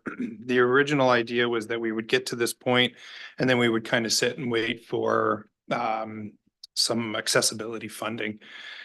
As you can see, that it's broke down on the itemized list here, very similar to the other projects that we were working on with Tulloch. We tried to make it very uniform. There's really nothing that's jumping out at us on this project. The major concern, I wouldn't say concern, the options that I have listed before you are regarding the observation cupola on the roof. I've been around here long enough to know that that's pretty recognizable on the building, but there's no historical fact to it. But I don't want to just say we would get rid of it when we replace the roof. I think it's important that that we have this conversation to see whether or not it's required, whether or not we would like to move forward with that portion of the roof. The reason the roof has to be replaced and the reason why we're here is that the height in the building is just shy of 8 feet. And then it has these bulkheads that stick down underneath it, which makes it nearly impossible for, well, I'm 6'2" and I can't get under them. I have to crouch underneath them. So it for accessibility and for height, we're recommending that these be removed. And that gives us that open concept that we talked about in the last meeting regarding this building. So the roof would be replaced, and the overall cost of the roof is actually a little bit lower than I was expecting it to be. So it's a really good opportunity for us to clean this space up. So the options that I were bringing forward was that we would replace the cupola with a fake one, make it look very similar, but currently we don't use it and we wouldn't use it. The second option would be to match it. So it would just basically look the same as a fake one, but it would have windows in it that with a hatch that if someone wanted to put a ladder up, they could climb the ladder and look out it. And then thirdly would be to just not have it on there anymore. And then we would keep the roof design a cottage roof. That's that design. And then it would just not have the cupola on it anymore. And your questions may come up like, well, where would we put the camera? What about the tower or anything else that on it? All of that would be taken care of during the construction.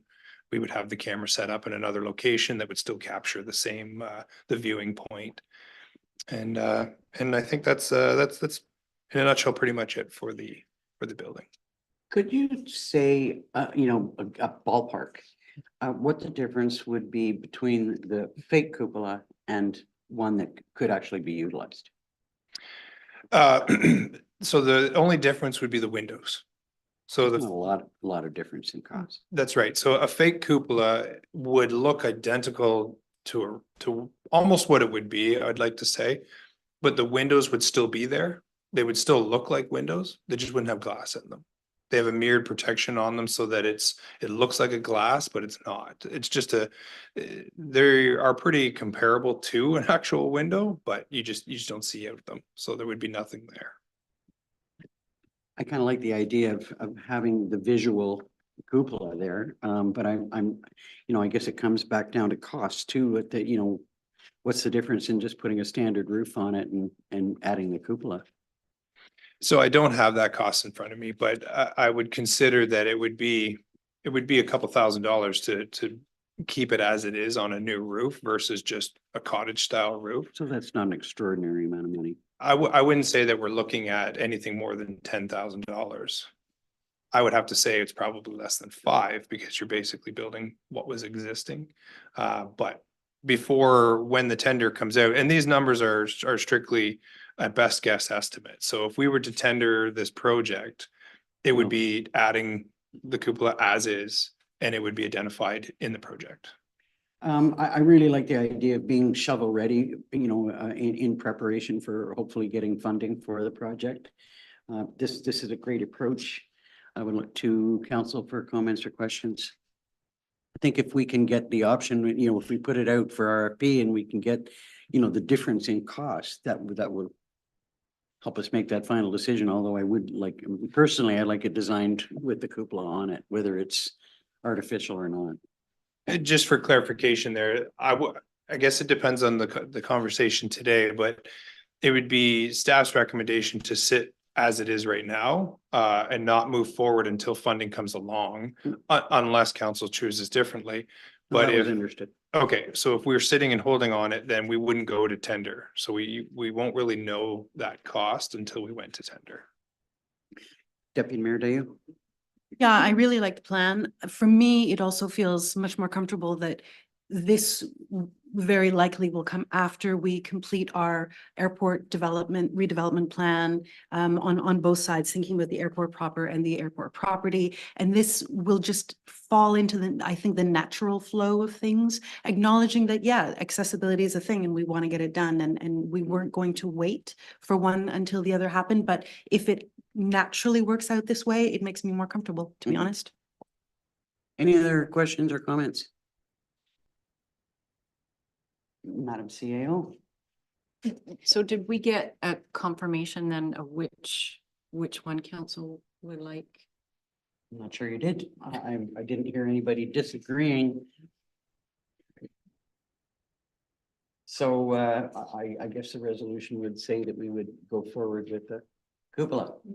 Okay. Go ahead, Adam. Just for clarity, you want to go with the option 2? Yes. Mover and a seconder. Deputy Mayor Barry. Councillor Barry, Councillor Richards. Moved by Council Berry, second by Council Richards. Be it resolved, council receives public work report PW 224 regarding the airport design plan, estimated cost and planning for information. And that council hereby concurs with the recommendations made in the said report to delay the start of this project until 2025 unless a funding opportunity becomes available. And that council chooses option 2 for the observation cupola. And that council authorizes Tulloch Engineering to prepare bid documents for September release with a project start date in the spring of 2025. And that council authorize the preparation, circulation, and evaluation of the bid documents to be funded from the Airport Development Reserve, and further that council hereby authorizes a CAO to sign any required agreements. All in favor? That's carried. I think that we are going to hold off on the Bear Lake Road discussion until after lunch. I just think, we don't want to break in the middle of it. So, so if you don't mind, maybe I don't think lunch is here yet, is it? Oh, sorry.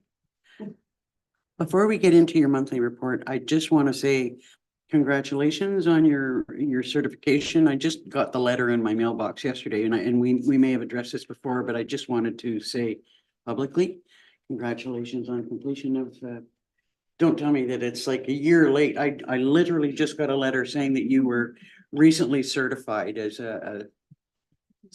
Nope. Well, I'll take that back. Wow, thank you. I'll have to, Let us know. I'll show you the letter. Yeah, that's great. I'm sorry, certification in my CRSI or my CRSS or Certified yeah. road supervisor. senior? Yeah. Oh, wow. I knew I did the training for it and I know I got the letter that I passed the 3 programs, but I didn't realize that they had upgraded my my accreditation yet. But wow, that's very exciting. Well, and Thank you. I thought that I wasn't the only one who got the letter because I think it was CC to you. Wow, I'll dig it out. Okay. I really appreciate that. Thank you Well, very much. congratulations anyway. On to your monthly activity report.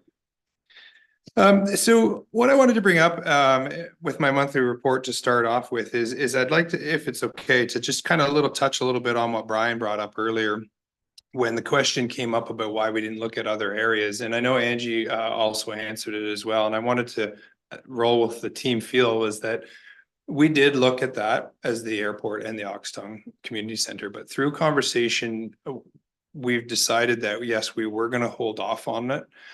Because we do have a couple big things coming up with big decisions to make with the airport and with the Oxtongue Community Center. And it wasn't felt right that we should try to jump ahead and throw chargers in when we may have to move them. We may have to upgrade the electrical system. There's quite a few things that are coming down the pipe that council will see in the next couple months regarding those 2 buildings. And at that time, it just didn't feel right to try and put the time and effort into those projects when we have already a lot of other effort going into projects for those 2 locations. So we just didn't want to jump the gun on it. That's all. I just wanted to share that. Thank you. That makes perfect sense. So when it comes to the monthly, it's basically just been status quo for dealing with the weather. December was a very, very strange year. In the 14 years I've been here doing this, this winter has been extremely strange. And to be able to have almost a green Christmas right through till New Year's, that was a first for me. I know my staff really appreciated not having to be out on Christmas Day. So that was a good bonus for them and their families. We've been working away on budget, which you will see obviously coming up very shortly. We were obviously down on fuel over the course of the year for the airport. We are going to be working on a plan for that, which council will see at budget time. Routine checks of maintenance buildings.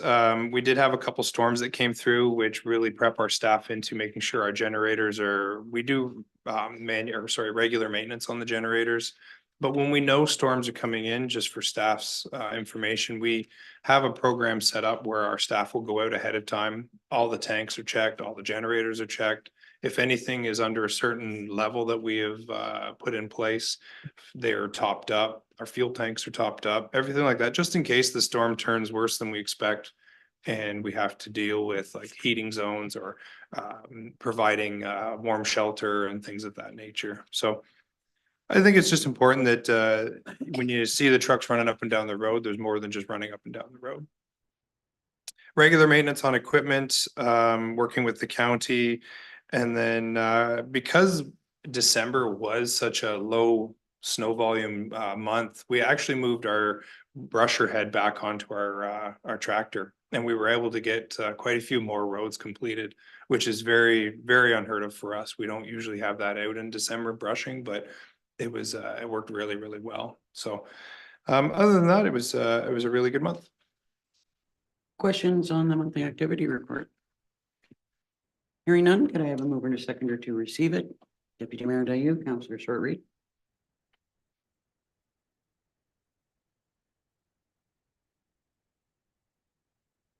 Moved by Deputy Mayor Dayu, second by Councillor Short-Reed. Be it resolved, council receives Public Works Report PW 324 regarding December 2023 monthly activities for information. All in favor? That's carried. Thanks, Adam, and we'll get back to Public Works business after lunch. Sounds good. Maybe we could, I think we've probably got enough time to do the fire services and Finance business.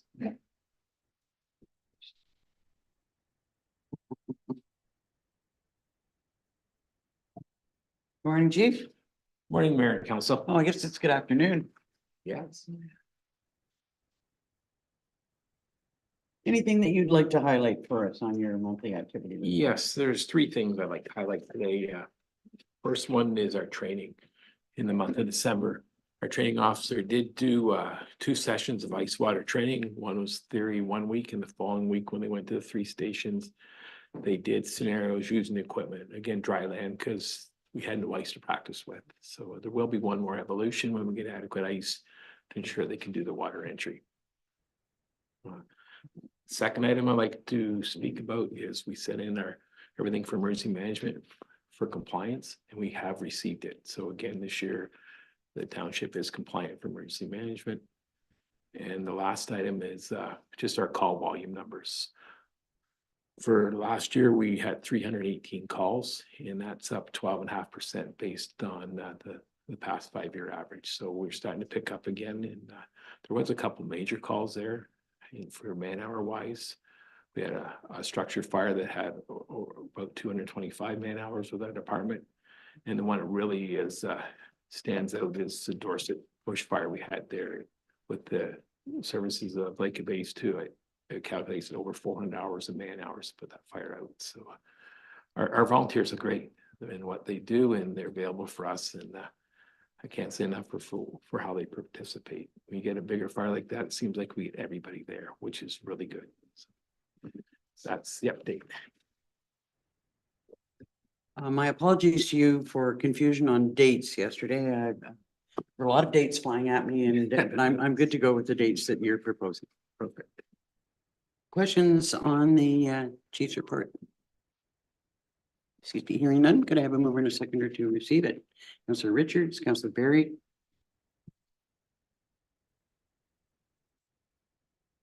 Moved by Councillor Richards, second by Councillor Berry. Be it resolved, Council receives fire service report FD 124 regarding monthly activities for information, and that Council accepts with regret the resignation of Nancy Bogart from Station 60 effective December 23rd, 2023.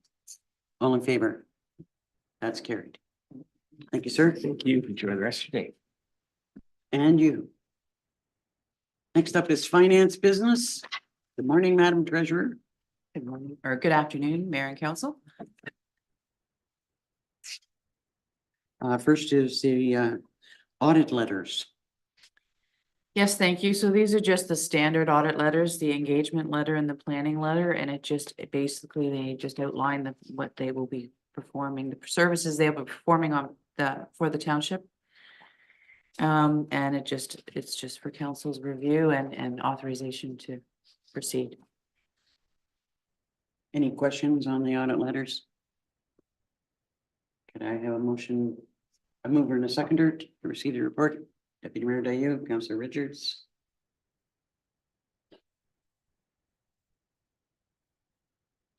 By Deputy Mayor Dayu, second by Councillor Richards. Be it resolved, Council receives finance report GT 124 regarding the 2023 audit engagement and planning letters. And the council has reviewed the audit letters and directs the mayor and treasurer to sign the letters on behalf of the Township of Algonquin Highlands to proceed with the 2023 audit process. All in favor? That's carried. Next are your tax write-offs. Yes, thank you. So we have a couple of properties with tax write-offs under section 357 and 358 for a total of, $1,861.08 for the 2 rolls. Any questions on those? Hearing none, could I have a mover and a seconder to receive that report? Councillor Shortreed and Berry.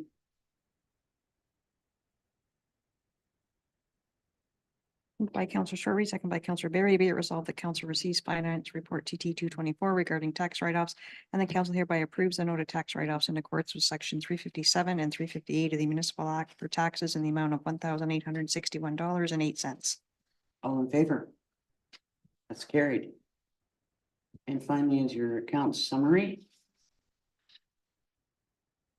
Thank you. And again, just your standard account summary. If anybody has any questions or anything, but it's all standard payments. Any questions on the account summary? Hearing none, can I have a mover and a seconder to approve it? Councillor Short Reed and Deputy Mayor Dayu.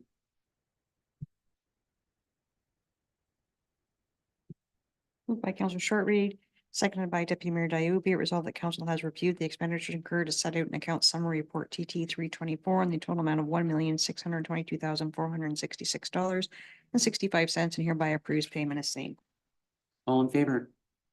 That's carried. Thank you. Thank you. Okay, so we will now break until 1 o'clock.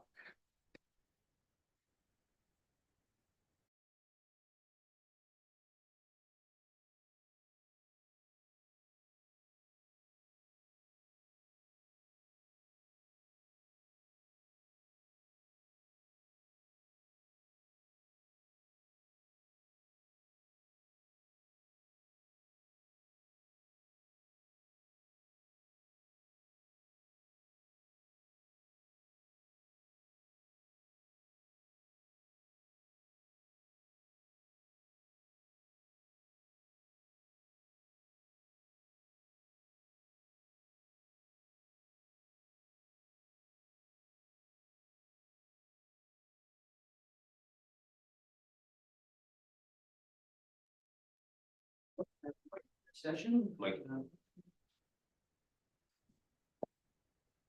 Welcome back to the regular session. We'll continue on with Public Works discussions and the report on the Bear Lake Road Trial Policy Update. And just before you get into that, Adam, I just want for clarification for everyone to know that the report refers to the Bear Lake Road Association, but in fact, it's just so everybody's clear, the Bear Lake Road Winter Road Association.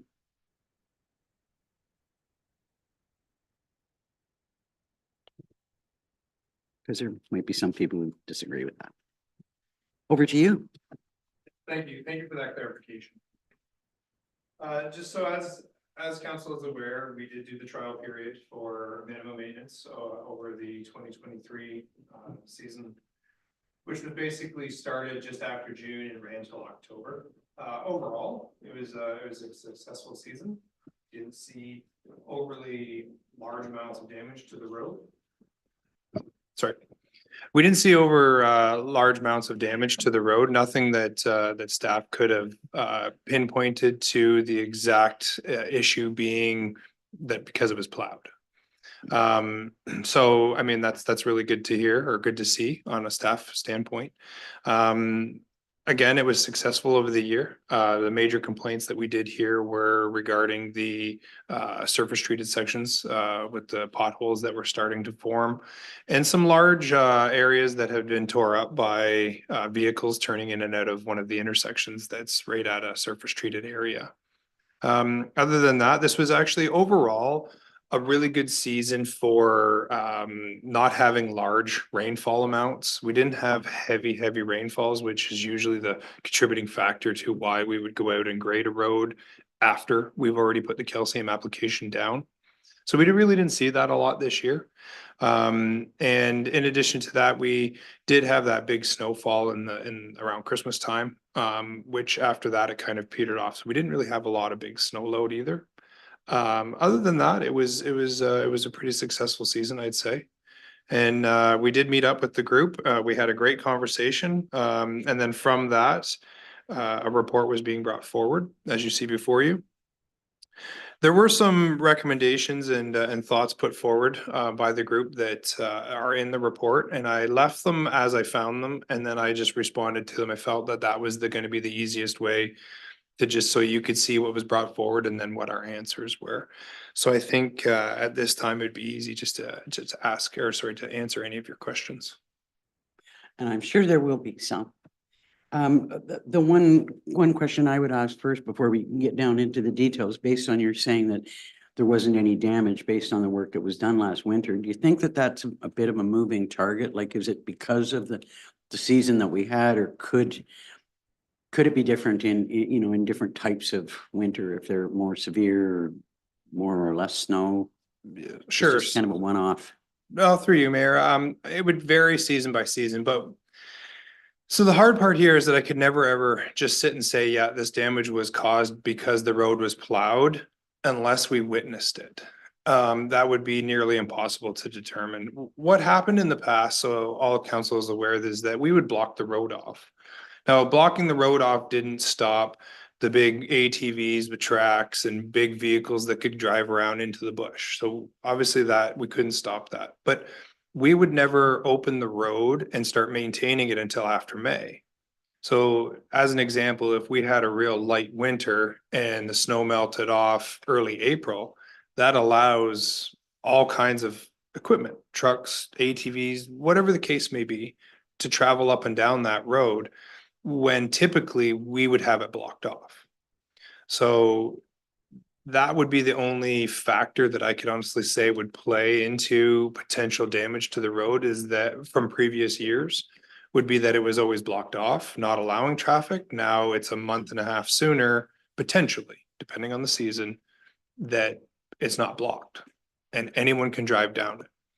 And if the road has been plowed, that section of the road versus the 2 or 3 feet of snow we have in the bush line would melt off quicker, therefore damage could ensue in the road a lot sooner.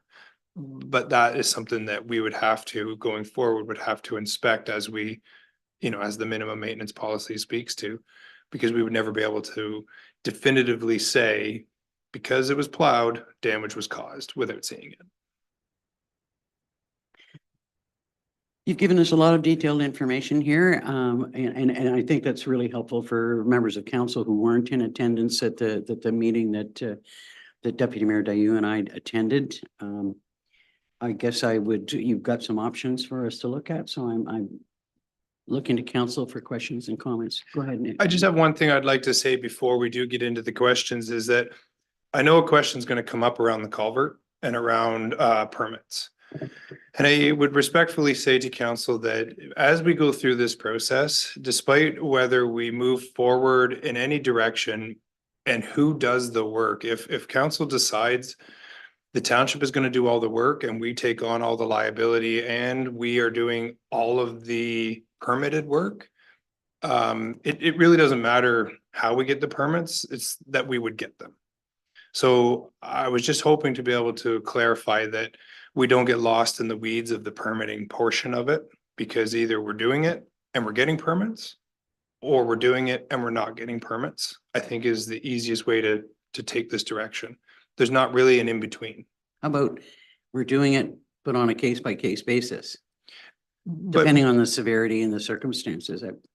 correct, but that would still, I still feel that that would be either we're doing the work and we're getting a permit, or we're just not doing the work that requires a permit. Because all of my research to date so far, and I've reached out to the M&R, and it's very gray on the culvert and the replacement of it. And in my report, I've highlighted quite a few areas where it talks about a drainage structure, and a culvert falls in under that, whether it's new, used, or existing, whatever the case may be. It's very gray on whether or not it would require a permit. So it's a struggle to have a definitive answer. Well, and I know from the discussion that we had previously, we talked about there being a difference between repairing a culvert that we had initially installed or replacing a culvert that we initially installed would be different from maybe having to put in a new culvert, which would definitely require a permit. So would we require a permit if we were replacing a culvert that we initially installed? So if you go to page, if you want to follow along, if you go to page 17, where it says request number 2, and then the staff's response was when you need a work permit. The first bullet point here, it says build a new erosion control structure or change the dimensions of an existing erosion control structure is a key point. But also construct a water crossing such as a bridge, culvert, or causeway, except when constructed under the authority of the Crown Forest Sustainability Act. So from my perspective of reading that, clearly shows that a culvert requires a permit, regardless of whether it was there, existing, brand new, whatever the case may be. It as far as I'm reading that, would say that we require a permit. Okay, over to members of council with questions. Deputy Mayor Dayu? A couple of questions to inform the rest of council what we talked about just the other day. Regarding half load restrictions, one of my questions was, is there not a concern that if we cannot control half load restrictions on a road and there is damage because of half load, because people are using it hither and thither, that cost would come upon us and therefore the municipality? And you said, Yeah, so half loads that go on all of our municipal roads, the way the signs are set up, the signage is set up, is that Bear Lake Road, as you know, is off of a county road. And we work in tandem with the county and the other municipalities on when we put our half loads on. Sometimes we're a week ahead, sometimes we're a week behind, but we always have a conversation in the spring and the fall. So to answer your question about half loads on Bear Lake Road, it would be out of our jurisdiction, one, to follow up with anybody that was on the road, but two, if you're entering on from Livingston Lake Road or from Nordic Road, those are the two entrances that you can come onto that road by. You would see the sign that says half loads are in effect, and then you would fall under the Highway Traffic Act if you were not following that. So theoretically, you would have to travel over a jurisdiction covered road that says you shall not have you shall have half loads on, and then you're hitting a road that would basically fall under that as well, in a sense. Yeah. that really helps a lot. Okay. Yeah. Other questions or comments? I'm sorry. Deputy can- Mayor Dayu? I can keep going if you wish. Yep, go ahead.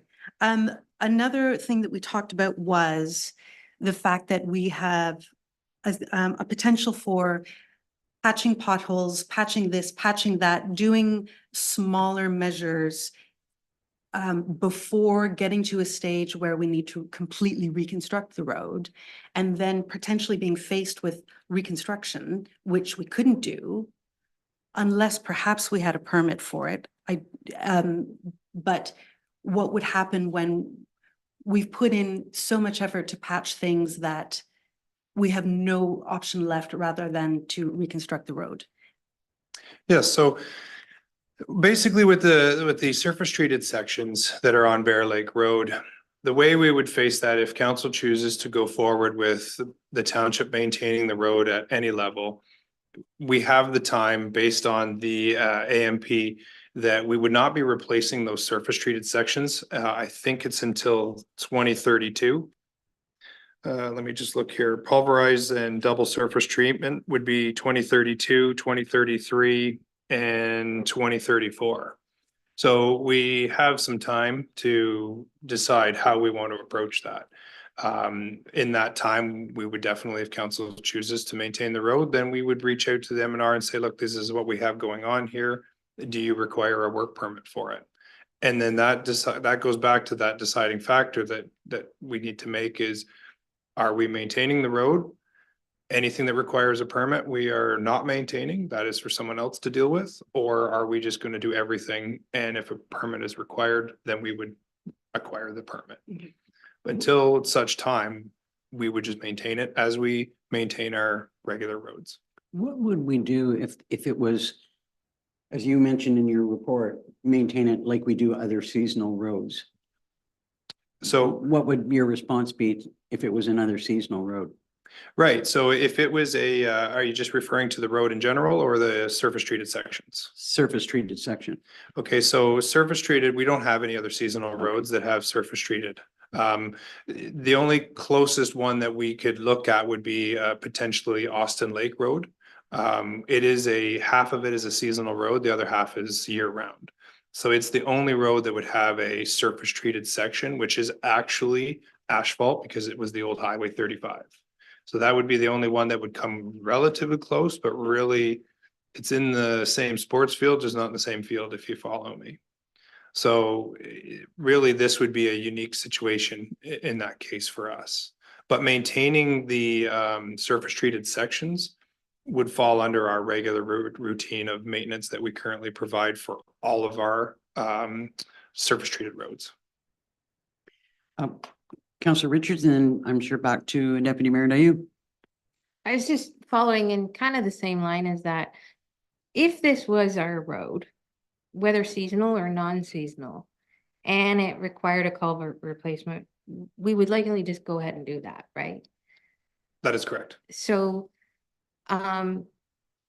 we're only really focusing on this because it's not our road. Right? Can you also explain to me why it is, set to the classification you have? Like the 6B1? Just, I know we talked about it, but Yep. for those out there that are listening. Sure, through you, Mayor. So in the minimum maintenance standards, regulation 23902, it speaks to classifications of roads. So basically, they classify a road 1 through 6 based on annual traffic, so the annual traffic count. So how many cars go up and down the road? There's a analysis that would be performed that would count traffic on the road. They do an average, and then that's the number you come to. So I didn't put it in here in my report, but there is a chart essentially that talks about annual traffic versus the speed of the road. That gives you the classification. So I have this document in front of me. That's why I'm looking down for anybody that's watching. The Ontario regulations 239/02 does not apply to class 6 roads. Therefore, because it does not, we have to, as a municipality, establish a bylaw that allows us to maintain that road. So currently what I have in front of me is a draft policy for a level of service that we have been working on for a little bit of time now. And it's a pretty big document. So it's been taking some time to put it in, and I'm glad we didn't have it somewhat in place when this has come along, because we've been able to work together on it, which has been great. But basically what it does is we have to come up with the level of service.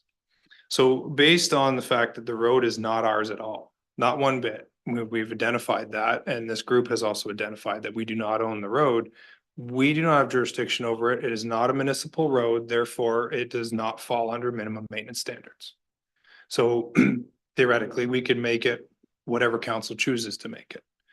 Based on other seasonal roads within our municipality that we've just come to find out run across portions of Crown Lake, Crown land, just very similar to Bear Lake.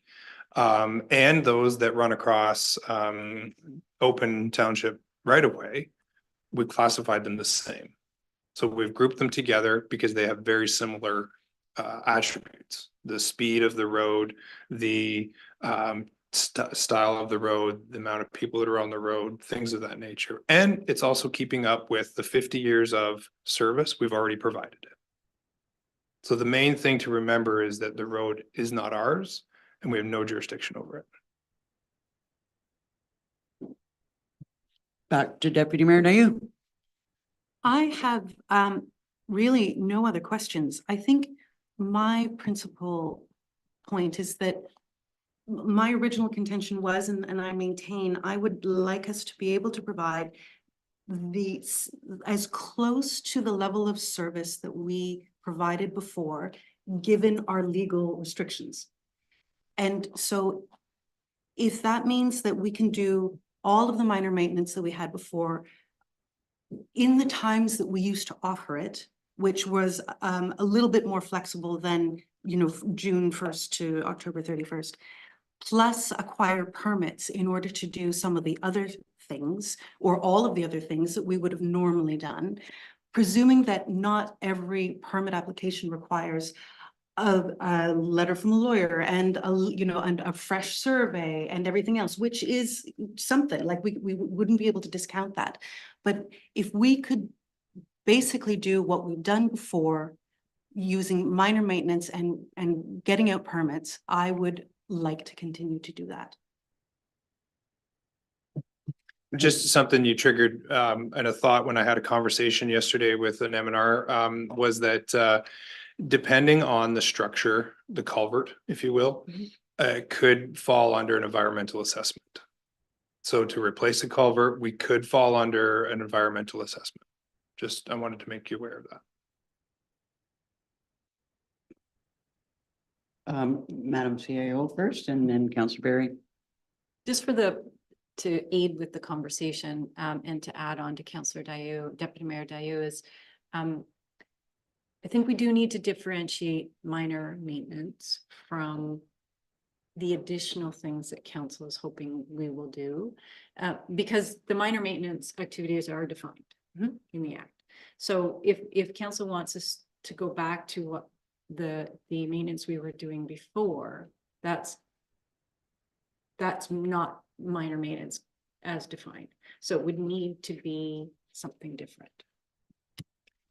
I mean, I tend to agree with Deputy Mayor Dayu about the level of service. I mean, in our discussions, it was their belief that we would continue on with maintaining the road the same way we did before. And it kind of didn't end up exactly that way.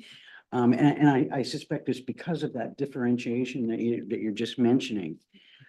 My problem, and I mean, I would go for option 3. But my problem with it is, and this is something that's come up during my discussions about this. Gosh, I mean, it just seems like we're giving all and getting nothing in return. And I had mentioned to the CEO, like, couldn't we come up with some agreement? If, say, for instance, there was a bad year or the contractor definitely damaged the road, and then we're expected to go in and fix that damage that somebody else did. Not because of weather or anything like that. That didn't seem fair. And I thought maybe we should have an agreement that they assume some responsibility if they're the ones that damaged the road. What I understanding is we can't do that because we don't own the road. But I'm still wondering if I think Councillor Barry mentioned, well, couldn't we do some memorandum of understanding or just so that there's some acceptance of responsibility on their part?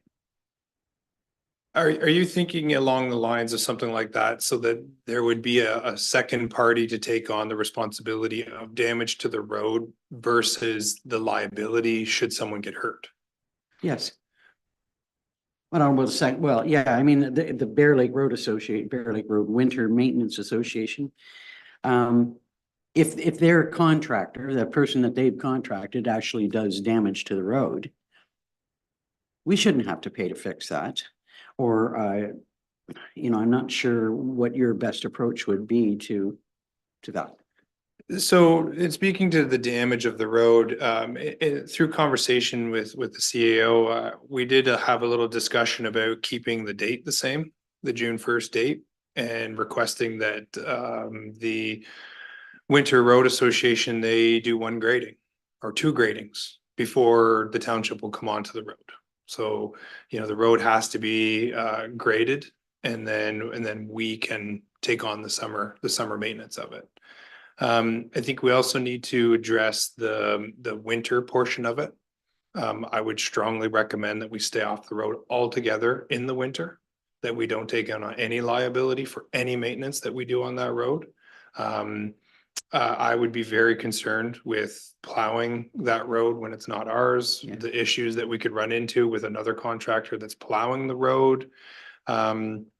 In my report here, it speaks about, and I wanted just to clarify a little bit, that it was my experience that we always beat their contractor to plow Livingston Lake Road. Therefore, Bear Lake Road gets the snow put into the intersection just like any other road that we would come across. My fear would be that if we go in and plow it, now we're plowing the first 100 meters of the road and a parking area. So we will take on all that liability if someone's to get hurt, an accident, whatever the case may be.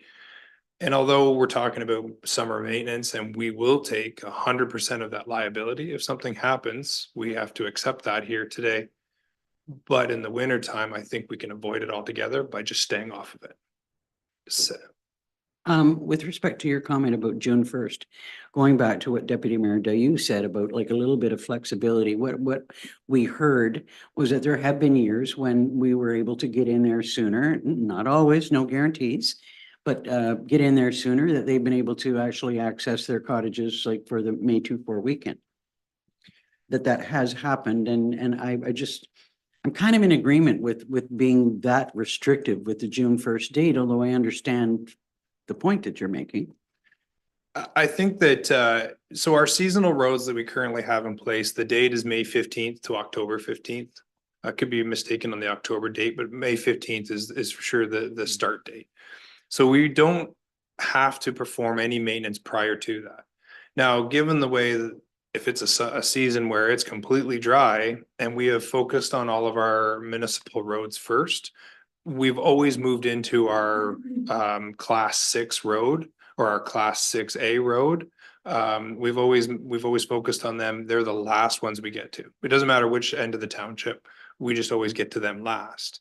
And that's always been the case. It's always been the case that that's how it's tiered. Now, having said that, if we were, so in theory, we would grade all of our regular gravel roads, and then Bear Lake and Crown Lake and Trout Spawn that are up that way, they would just get graded in the same time frame. So it's not like we just leave Bear Lake or we leave those seasonal roads to the bitter end and we hold to the May 5th date, May 15th date. If weather allows it, all the rest of our roads are cleaned up, then we just move on to the next road, which would be one of those ones. So when the machine leaves from the south area, because that's where it's stationed, these roads in the south get done first. Then the grader will move up to the northern areas and then move even further into the Oxtongue area. So that's basically how it would work for us. And that's how it has in the past. Further questions? Go ahead. But just on that, was Bear Lake Road considered a municipal road or a seasonal road before? So prior to this 2023 season, Bear Lake Road was a seasonal road. It for was, us. so, okay, yeah. That's correct. Okay. Councillor Berry. And what, is there any sort of agreement right now with the MNR? Like, there's no memorandum of understanding or knowledge that we're continuing to do this? Through your mayor, under the forestry, forget the term of it, I'm sorry. But under their regulation, anybody can maintain it. That's why the road association was allowed to go, the winter maintenance association was allowed to go in there and do what they were doing because it's crown land. Anyone can maintain it. And that's where we have to be careful because we go and grade a road and I, by no means am I saying that we should just not do it and walk, and we walk away, whatever the case may be. It's a matter of, we have to understand that we take on everything. So when we go and grade the road, you'll see in this year's budget, I'm proposing some technological devices for equipment so that it can help reduce that liability for us. But we're talking about grading, our current grader now has the ability to track when a grader is grading up, down, the mold board comes up, mold board comes down. So we can show that the machine was on the road and actually working. So what we'll need to do if we move forward with this is be able to track that our machine was on there, that we graded it properly. And that if someone comes in and grades it behind us, somebody off one of the roads, like I'm not a very negative person by any means. I don't mean to make it sound like that because I want everybody to be good, but somebody could literally come off of a side road with a box grader, take the gravel we put on the road and take it down their road, leave a large divot, car has an accident, and that's on us. All day long, that'll be on us. So right now, we are able to go and stop that from happening because we have jurisdiction. We've actually had that happen on roads where we've put gravel down, somebody's come and got it, we've followed the tracks back and said, put it back. We don't have that ability, right? So anyone can maintain that road, winter, summer, spring, fall. And it's just the liability falls back on us. So we have to do everything we can to limit that liability. So if we were to choose option 3, and I haven't heard that from everybody, I'm hearing that's the same as other seasonal roads and you're using the May 15th date. That is correct. Council Deputy Mayor Dayu. There was one other thing that you mentioned that wouldn't change, just because of the new legal recognition, and that is standing dead trees that are posing risk to travelers on the road, that we would not be able to remove those standing dead trees, even if we did choose option 3. Could you tell us a little bit more about that? So if council chooses to go with option 3, we would have to make the recommendation here to change that a little bit, because in option 3, it says that in accordance with the ORAG 239, we would not touch those trees. We would not do any work that required a work permit. Cutting trees down on crown land requires a work permit. So we have to decide, like I said, either if we choose option 3, it would be a modified option 3, where we would basically do all the work that we used to do to the road, minus anything that would require a work permit. However, should you choose, we would be the ones to do the work on a work permit, then we would have to apply for it and do it. What about a downed tree? So, Because then you're not actually cutting a tree down. correct. Through you again, Mayor, we would go back to exactly what we did before. Nothing, we would just roll back into how we treat all of our class 6 roads and how we treated Bear Lake Road in the past. So if a downed tree landed on the road and it was not impacted by hydro or by on the bell line, then if we were called to it or we recognized it after a storm or during a patrol, we would cut it up and clean it up. I did just want to comment that, you know, of course, we've been getting most of the correspondence and comments and requests from association members, and we're making decisions that we've also heard from folks that are outside of the association, which from what I can see generally want the same, they want the road to be maintained in the summer season the way it was before, basically. I mean, there's other asks that we've heard, which we may or may not consider, you know, I mean, things like creating parking spaces in the whole, you know, there's most recently the water access only issues, and I see quite a bit of that is outside the discussion that we're having today and what we agree on of levels of service for the Bear Lake Road. If we're going to go back to how we did it before, precisely with a few amendments, you know, I just don't see us going over and above that with, you know, substantial works for areas like parking, and I'm still not quite clear on the whole windrows of snow, and was it there was a comment about Livingston Lake Road and windrows of snow left. I'll go to Adam and then back to you. So there was a comment made about the windrows of snow in the intersection of Bear Lake Road, and there was also a comment made regarding the windrows of snow based on my response to plowing a parking lot on Bear Lake Road. So when Bear Lake Road gets plowed, it would be plowed in and plowed back out. So the snow is taken from the center of the road to the outside. We all understand how that works. It's a municipal road. It's how it's plowed. Where they were requesting a parking area on Bear Lake Road is where the existing, I'm going to call it extra wide shoulder was located. Mm-hmm. And township staff would make that extra pass.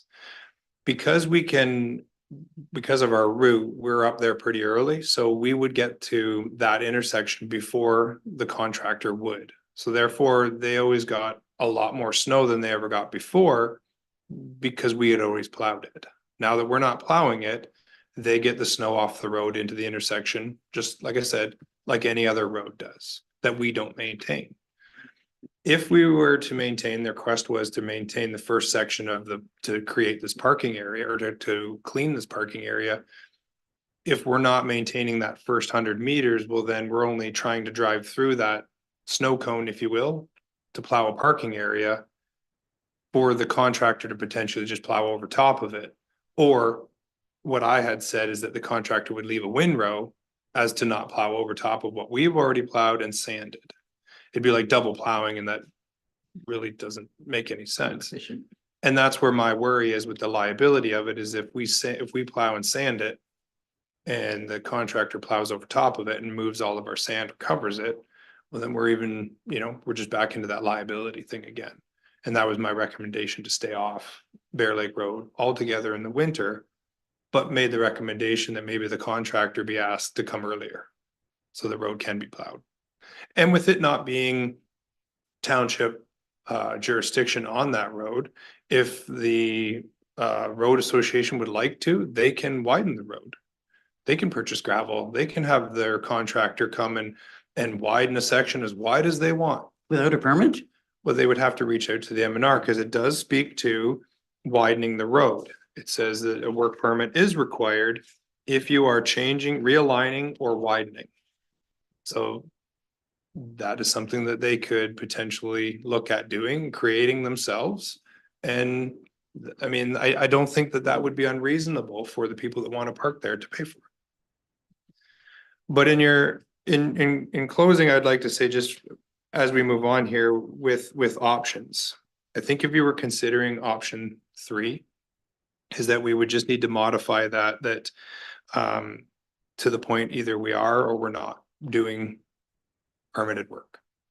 So option 3 would stand as it is. If you're okay with that, we would fall back on our level of service that you will see. I'm hoping in February, maybe March, you'll see our level of service policy come forward for all of our municipal roads. We'd fall back on that. It would speak to class 6B1. And then we would have to remove that any maintenance activities requiring a work permit, we would acquire the work permit if required, or that we wouldn't. I think that's kind of it there. Good. I am in favor of that, with the 2 small provisos that we don't have all of the details about the work permits, and that does give me pause, because if we do need an environmental assessment every single time, that is a budget implication that we would have to sort of understand before we approve that. And B, I do wonder if there is, because I've heard of this before, like a blanket permit where we are essentially granted the authority to make those changes in one permit process rather than permit by permit by permit. And I think that's worth exploring. I heard it from someone who's, I think, a fairly good source on the matter, but not related to this township. So yeah. Right, Adam? And that, you know what, you make a really good point there. Through our conversation the other day, we had talked about this a little bit, and it's definitely an option. And respectfully, I would like to say it goes back to either we are doing the maintenance that requires a permit or we're not. Because whether we get a permit every time for every project or we get a blanket one is really irrelevant. We're gonna have to look at what that takes. And if we can find an efficient route to get a blanket permit, that'd be great. That would make it the most sense and it would be efficient for staff. However, you know, if we do get a blanket permit, I'm just trying to think out loud here. If we got a blanket permit, I would still imagine we would have to do project by project, because we would have to identify a culvert that runs through a waterway versus a culvert that just takes runoff.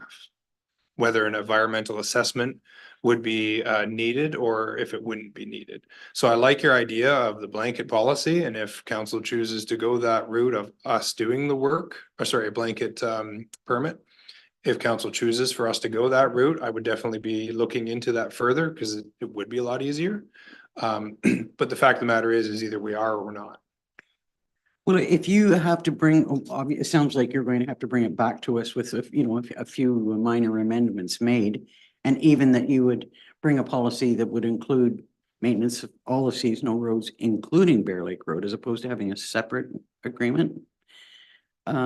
Like, you've got a little bit of time to investigate this. I guess the only point I'm really trying to make is you would have a little bit of time to investigate this opportunity of a sole permit and what that means to us from the Crown's perspective. Go ahead. You're the one who gets most of the the correspondence. Yeah. So just to something that you referred to earlier, Mayor Danielson, about parking, etc. I agree, it doesn't fall into the scope of this trial period. The trial period was very much for the road, and one of the lessons we did learn in this whole thing was that the road is a really distinct entity from parcels of land where we have infrastructure, etc. But I think that still is an outstanding question, and I know you'll recall we're hoping to come to some clarity through our advocacy work on what to do with the pieces of infrastructure, like parking lots that we have on Crown land that we don't have jurisdiction over, and that's where I think that falls in. So I don't see it as not being part of the scope of what we would be interested in. It's more, we need to resolve those pieces so that we know how to improve those facilities, which are our facilities to improve. So for clarity, are you referring to the parking lots at landings? Yeah, Okay, so, and I figured that's where you're going with it. So, I did speak with the PRT manager this morning, because I assumed something like this might come up. And although they are very similar in this conversation, they are two separate. They are, completely separate. And I think that the parking area that you're referring to would be identified in a parking plan or in anything to do with the parks and landings, because it solely rests on the landing and a land use permit for the landing. It doesn't reflect back on us as a public works performing maintenance on Bear Lake Road. exactly. So I just wanted to clarify that I would not be bringing anything back to speak to that. Yeah. So I just wanted to make sure you. But we are going to have, and I'm glad you said that, because it was kind of rolling around in my mind too, that that's something that we can address when we have our parking plan discussion. Like, that might have to be dealt with differently, but that doesn't mean it can't be part of an overall discussion. Go ahead. So then at the landing, there is a retaining wall that the township put in that is in rather dire condition. Where in these two conversational pots does that fit in? Can we do that repair with option 3? Is that our landings? Mhm. Okay. So again, that would go back to the landing. It would be the landing, not That's the correct. road, even That's though correct. it's shoring up the road a little bit. It's part of the It's landing. part of the landing, okay. Yeah. Yeah, and again, if that was the case, then Chris, PRT manager Chris Card and I would work together on whatever the plan needed to be. So like any of the other landing projects that you've seen come forward that have been on private or crown land, that would be worked through at that time. So then, so I'll put this maybe to Angie instead, because you've made that differentiation between the departments. So then if we are going to do some research on blanket permits for the road, could we, in the same letter or series of conversations, make more strides in permit applications for land use occupation for some of those spaces that we've been really struggling to get an answer on, rather than dual training it into two separate lines of communication?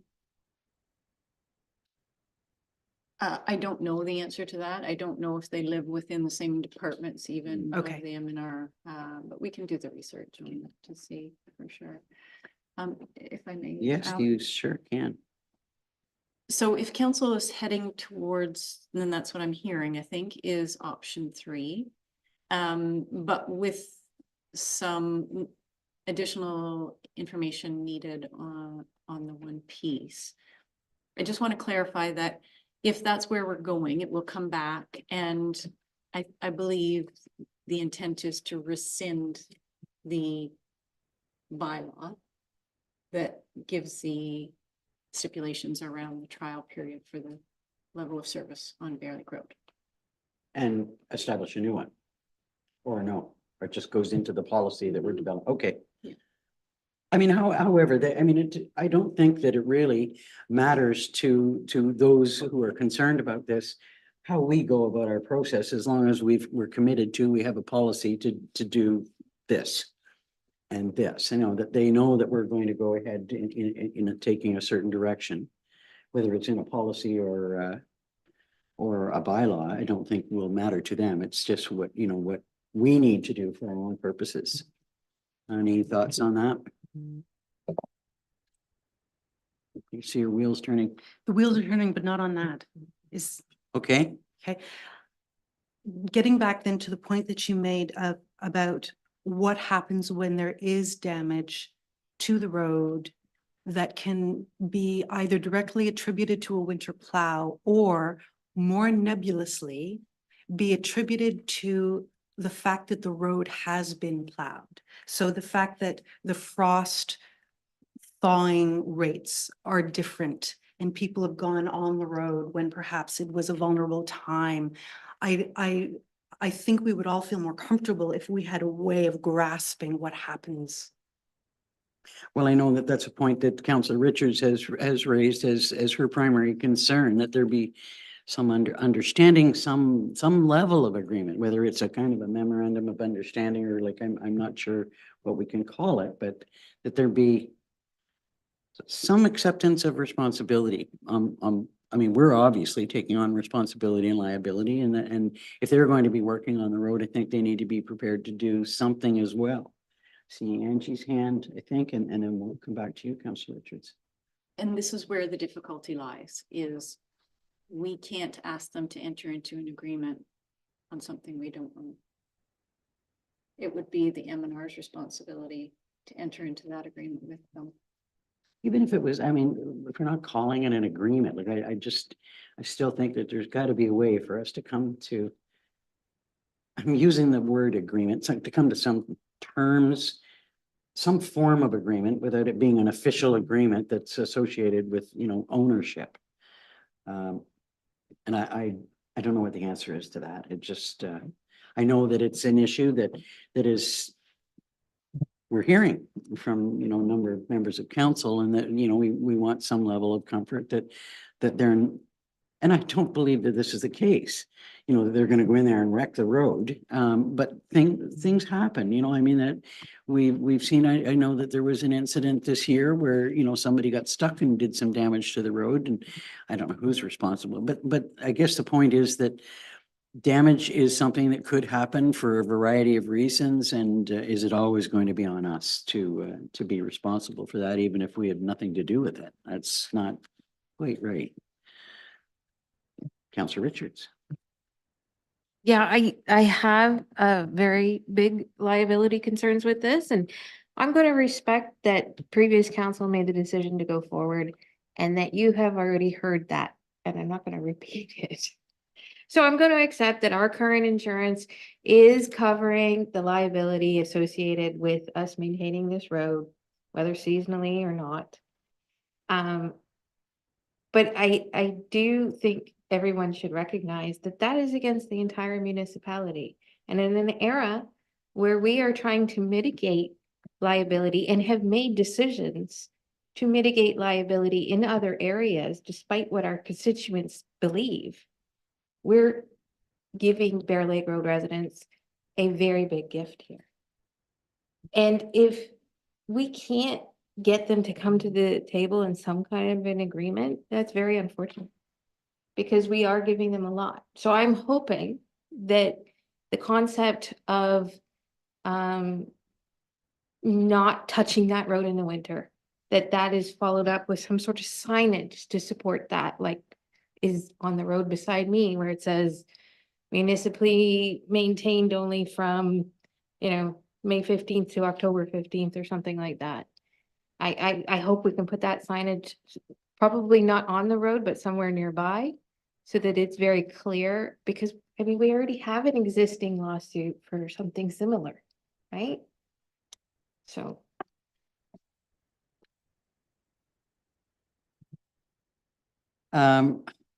We should have kept that fellow that we had online here for a little bit longer. And I don't know what the answer is to that. I mean, a sign only goes so far. Angie. Again, further challenge to this, but technically we're not allowed to sign, or shouldn't sign a road that's not ours. However, if council decides that we're going to go back to maintaining a road that's not ours, we, as Adam said, take on full liability. We should be signing the road, because there have been cases, not just in our municipality, where there's been accidents, and that's where Because it proper was no signage sign. comes into play. Well, I mean, we've already decided that we're going to continue to maintain the road, and the issue is to what level. The agreement was that we would, continue to maintain it to the level that we did in the past. And so, I'm just not quite sure how, I'm agreeing that we should go ahead and put up a sign, whether it's we're actually supposed to or not. So when it comes to signs, yes, Angie and I did have this discussion about this, and last year, staff did remove the sign, did remove all the speed signs. So we had a speed bylaw in place on Bear Lake Road, and once it became evident that that road was not ours, they were taken down because there was the bylaw for it. The bylaw is no longer valid because it's not our road. So we did leave all the warning signs up, and we felt that it was important to leave those up so that it wasn't a drastic change for anybody who would be coming down the road and all of a sudden a curve sign is gone, whether they look at it or not, or obey the speed limit or not, is it kind of irrelevant. If we go back to, as my understanding is, we'll be going back to the way we maintained it before, Bear Lake Road will be added into our signed inventory. Every year we have retro reflectivity testing that has to be completed. We have a company that comes in and does that, and through our mesh program, it's all put into our asset. And that would just be one more that would be continued onto it. It would be a road that we'll add next year, and we'll have them come in and take a look at all the signs, test them, replace the ones that need to be replaced. Just the warning signs, because once again, we can't follow up on a speed sign because we don't have the jurisdiction over it. That would be up for, if people are speeding on it, then they require to call the OPP and have a trap done, or whatever the case may be.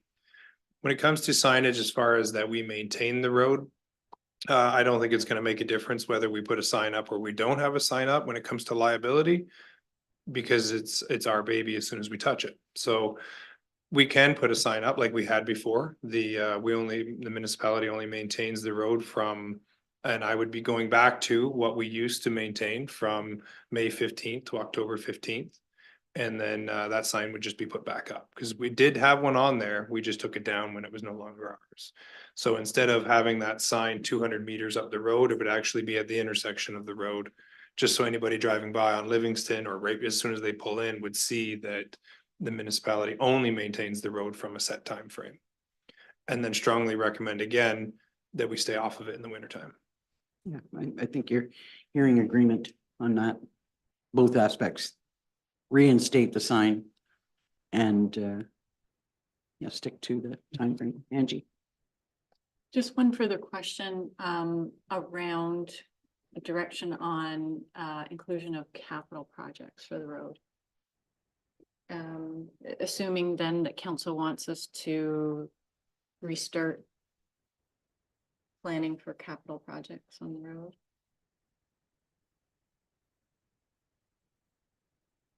It's just looking at option 3. It kind of addresses that. I mean, it says capital work projects are the responsibility of the ministry. And that's where I was sort of saying, like, case by case. I mean, because we might want to, we might want to replace a culvert. It sounds to me like we do want to replace culverts. But I mean, what could be a capital works project could be a lot bigger than that. So I think that maybe we need to, personally, I'm just putting this out there, that we need to maintain that sentence and maybe just say, with the exception of culvert replacements, anything beyond that, we would have to be considered on a case by case basis or not at all. And I'm looking for councils. I mean, we saw the date that you're saying that, resurfacing is in the 2030s. That's a long ways down the road. A lot of consideration. Could be a lot of water under the bridge between now and then. If I could just clarify that though, in my report, it does speak to, that was when it would be resurfaced. So that is when, so we have 3 surfaces that we typically do to our surface treated road. We have the first year, which would be pulverized, that gets rid of an old road and we create a brand new road. And then in a 5-year cycle, 5 to 6 year cycle, then we do another treatment on it, a single surface treatment. And then in 5 years, we do another single surface treatment. And then we do that right up to a 20-year program. It's how we've been running the roads as of the last couple of years. And it's also identified in our asset management plan. So with the surface treated sections on Bear Lake, it actually it was in red on page 6 that the next surface treatment to be performed on the road is in 2026. So that is a single surface treatment. So right before the snow hit the road, we actually got in there and took a look at the road and assessed the surface treated areas, just so I would have information for this conversation and for budget. That if council chose to go this route, that we would actually have the budget in 2024 to repair the pothole sections. The surface treated sections would be repaired.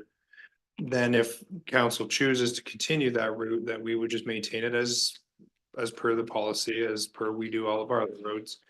But then we could, once we get to 2026, our AMP is a guideline. So we have to understand that just because it says 2026 doesn't mean we do it on 2026. It means that we try to hit that mark. We may do it on 2025. We may do it on 2027. It depends on what happens on the rest of our roads, and then they get prioritized from there. But as the best guess, when we created this in 2020, this is where we feel the road should sit. So I think it's fair to say that in option 3, as I've listed, we could look at, I think it says here, would be brought forward for budget discussions. Second bullet point from the bottom, resurfacing the surface treated sections would be assessed by staff and subject to budget approval.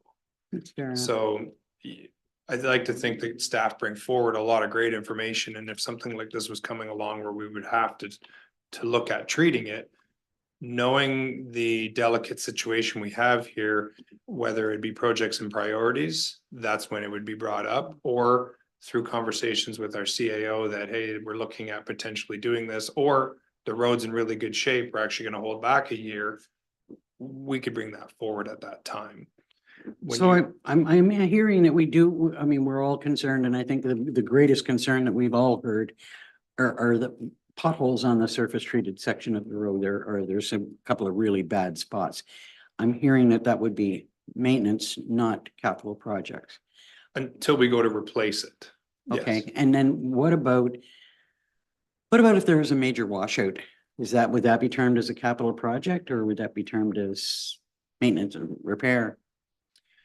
So it would go back to, if we're gonna treat it like any of our other roads, I want everybody to be safe over the roads we travel on. Because that liability falls back on us as a municipality and us as the group of ratepayers. I wouldn't want to see any kind of liability come back on us. So we would do the best we could to, if the road was washed out, we would do what we could to get it passable again within our means. Through this conversation and as we move forward, if we find out that basically a work permit, from what I have read, doesn't say that you don't need a work permit to apply gravel. If we're applying gravel to a washout, as far as I'm concerned, I think we would be okay there, but we would know by the spring through conversations with M&R on where we sit with permits. We can look at a couple of roads that just came around in the past 5 years where there was a heavy washout and that road didn't get repaired for a number of years due to jurisdiction on who was supposed to fix the road. Would we ever get to that point? No, I don't think so. All those culverts have been replaced. I don't think there's an old one on it. I think they've all been replaced in the past couple of years. I don't foresee an issue, but to answer your question solely would be, we would do what we got to do to make sure it was passable, and then we would assess it moving forward after that. Deputy Mayor Dayu? And then beyond that, what other capital projects should maybe council be aware of now? Washout surface treatment, and is there something else that I can't recall from my perfect memory of the asset management plan? From a road standpoint, nothing. The bridge, but the bridge has nothing to do. So with Bear Lake Road, so it would be the only capital project on that road would be either. And even having said that, all the culverts that were replaced on that road to date were never a capital project. They were all a maintenance project. So when you see in budget, especially coming up, maybe to take note of it would be like our A10,000 GL code is our culverts, our bridges and culverts. So in that we allot for X amount of dollars to be funded on purchasing culverts and culvert repair.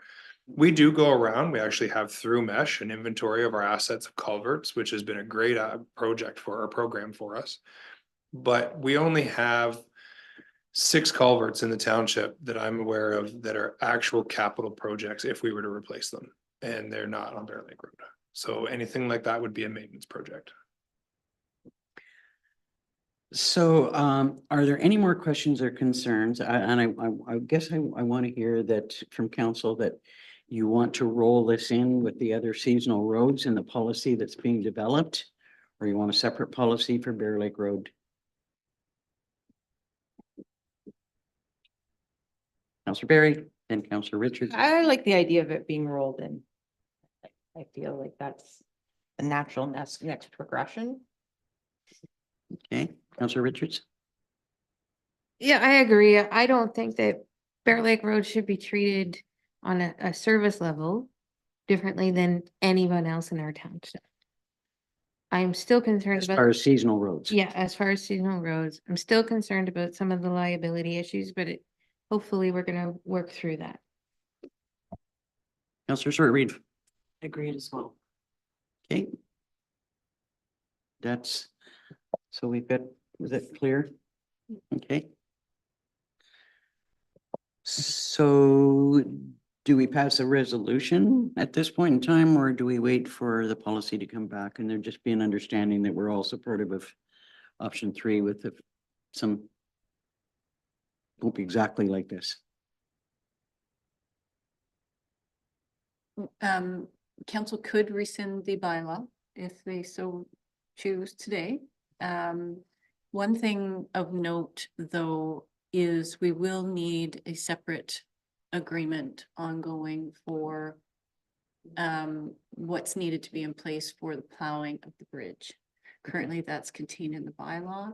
So if we rescind the bylaw, then we need an agreement with the association. Okay. Have you got something scribed for us? If rescinding the bylaw today, would that eliminate that agreement with the plowing? Should we leave that in place? If I may. Mhm. I think we'd be okay for now because we have everything in place that we need for them to plow this year. So are we approving option 3 as amended and rescinding the bylaw? Yep. Deputy Mayor Dayu? Just before that gets read, this has been a challenging journey for everyone, for council, for, folks on Bear Lake Road, for folks across the township. And I am confident I'm speaking for the Bear Lake Road folks when I say this is a good day, and I'm sure there is gratitude that they would wish to be expressed for the decisions that we're making today. You took the words right out of my mouth. Thank you.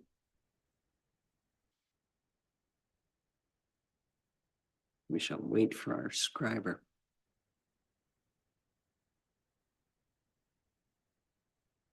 Thanks so much for your work on this, Adam. Oh, I appreciate that. And again, it goes back to that whole teamwork. Angie had a good part in this, and it was great meeting with the group of people. And again, you know what, we want to do the best we can, and we have to take everything into consideration more than just one small group. But I think we've accomplished that here, as Deputy Mayor Dayu has said. So I think this is a good day. Well, and there was, at the meeting that we held, there was a meeting, a member that was, or someone attending the meeting who was not a member of the association. So, I think that we've heard from all sides, and of course, there's going to be somebody who's not 100% happy, and that's always the case. I think we're moving forward in the best way we can to please as many people, and I think that what we're doing is fair based on what we were doing in the past. I mean, there was a little bit of a hitch in our giddy up when we found out that we didn't actually own the road. I mean, that was a surprise. And not a surprise. So let's hear what you've got there. Moving a seconder. Okay, moved by Deputy Mayor Dayu, seconded by Councillor Short-Reed. Given that they're the closest to the process.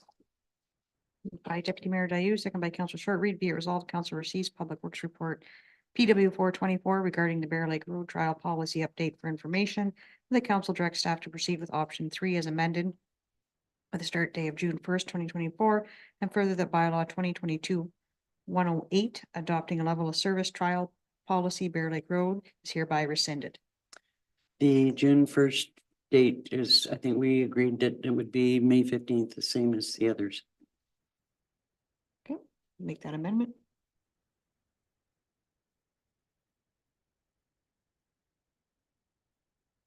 All in favor with the amendment and the resolution? That's carried.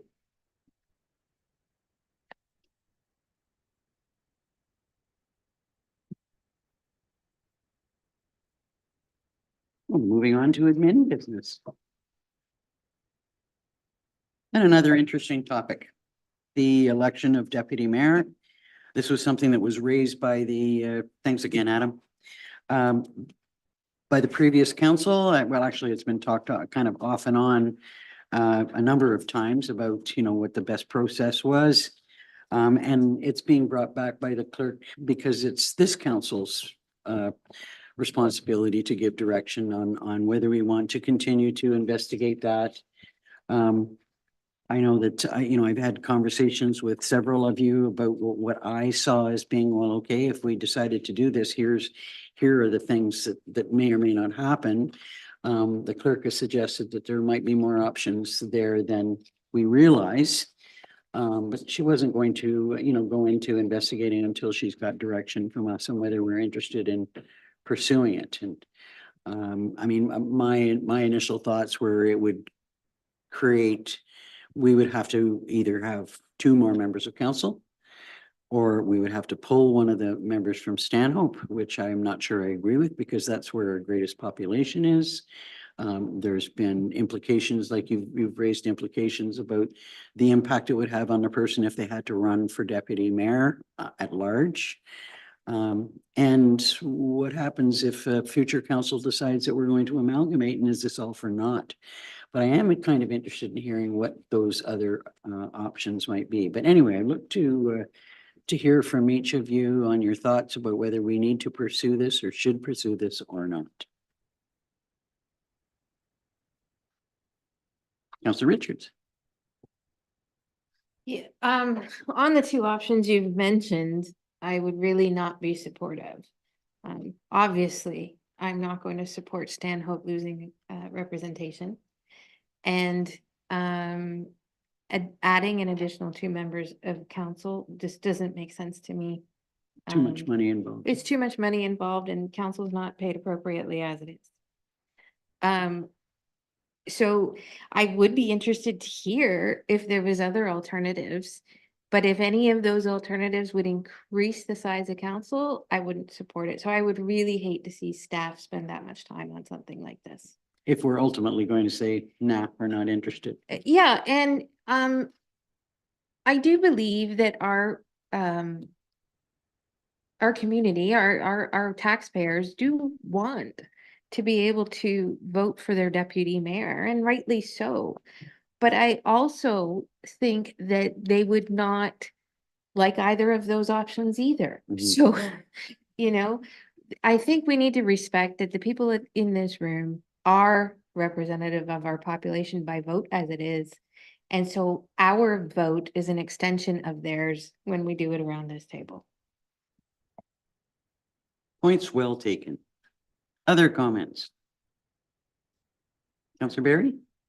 I echo Councillor Richards. I feel that, and I don't want to put staff to a bunch of work, and I do think financially that is a big indication, and I think representation is sort of paramount. I think if we had a larger council, it might not be an issue. We would need to change that, but I think given how we stand, I feel quite confident our process is working. Let's hear from the deputy mayor. Well, you can, but in a way, it has no more reflection on my current role as it does on anyone's. There's this is about next term, and next term, any of us could be running for any role. I completely agree with Councillor Richards. I would suggest, though, and Councillor Richards and I have had this conversation as well, and we've touched on it very briefly, that if there isn't a way of having a deputy mayor at large election without the implications of added members of council or added resources or losing someone from Stanhope or for whatever reason, there is that little gap of how people at lower level feel they are being represented at county, at upper level.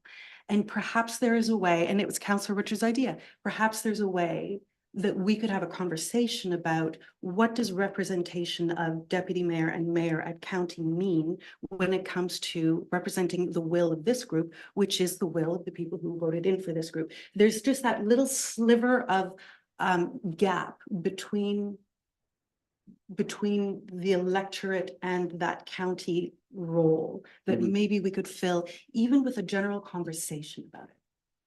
Well, I think we, you know, we've kind of acknowledged that we might want to have that conversation but I see that as maybe separate from this.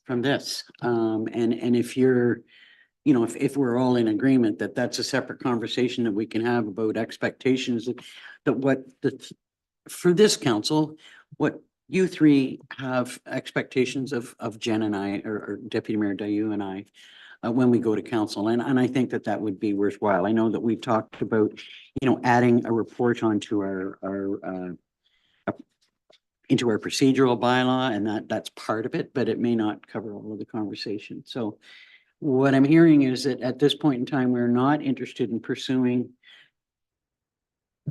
or asking our clerk to do a study and report on the deputy mayor or running at large, but we do want to have a conversation. Or do we have the conversation and then make a decision on this?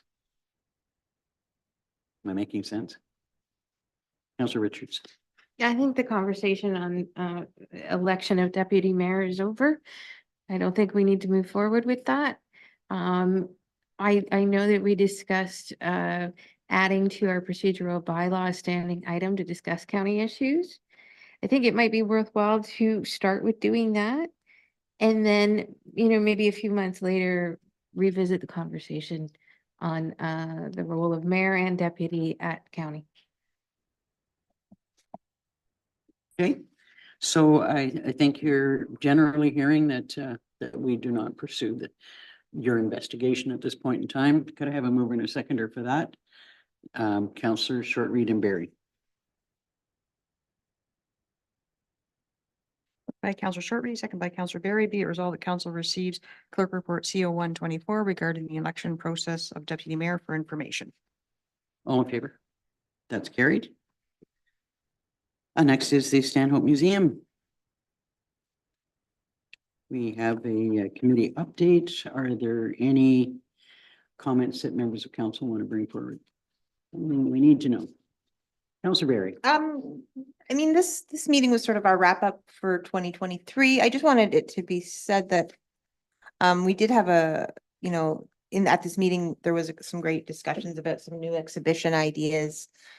Quite I would say, collective agreement in sourcing out, continuing working with our ancestor heritage sort of tracking and collection of information.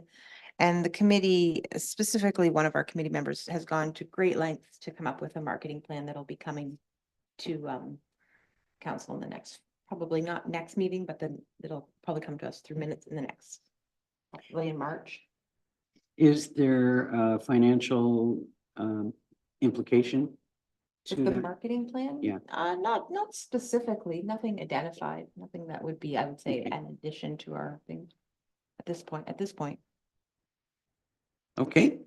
Can I have a mover and a seconder to receive the Stanhope Museum Committee update? Councillor Short-Reed and Richards.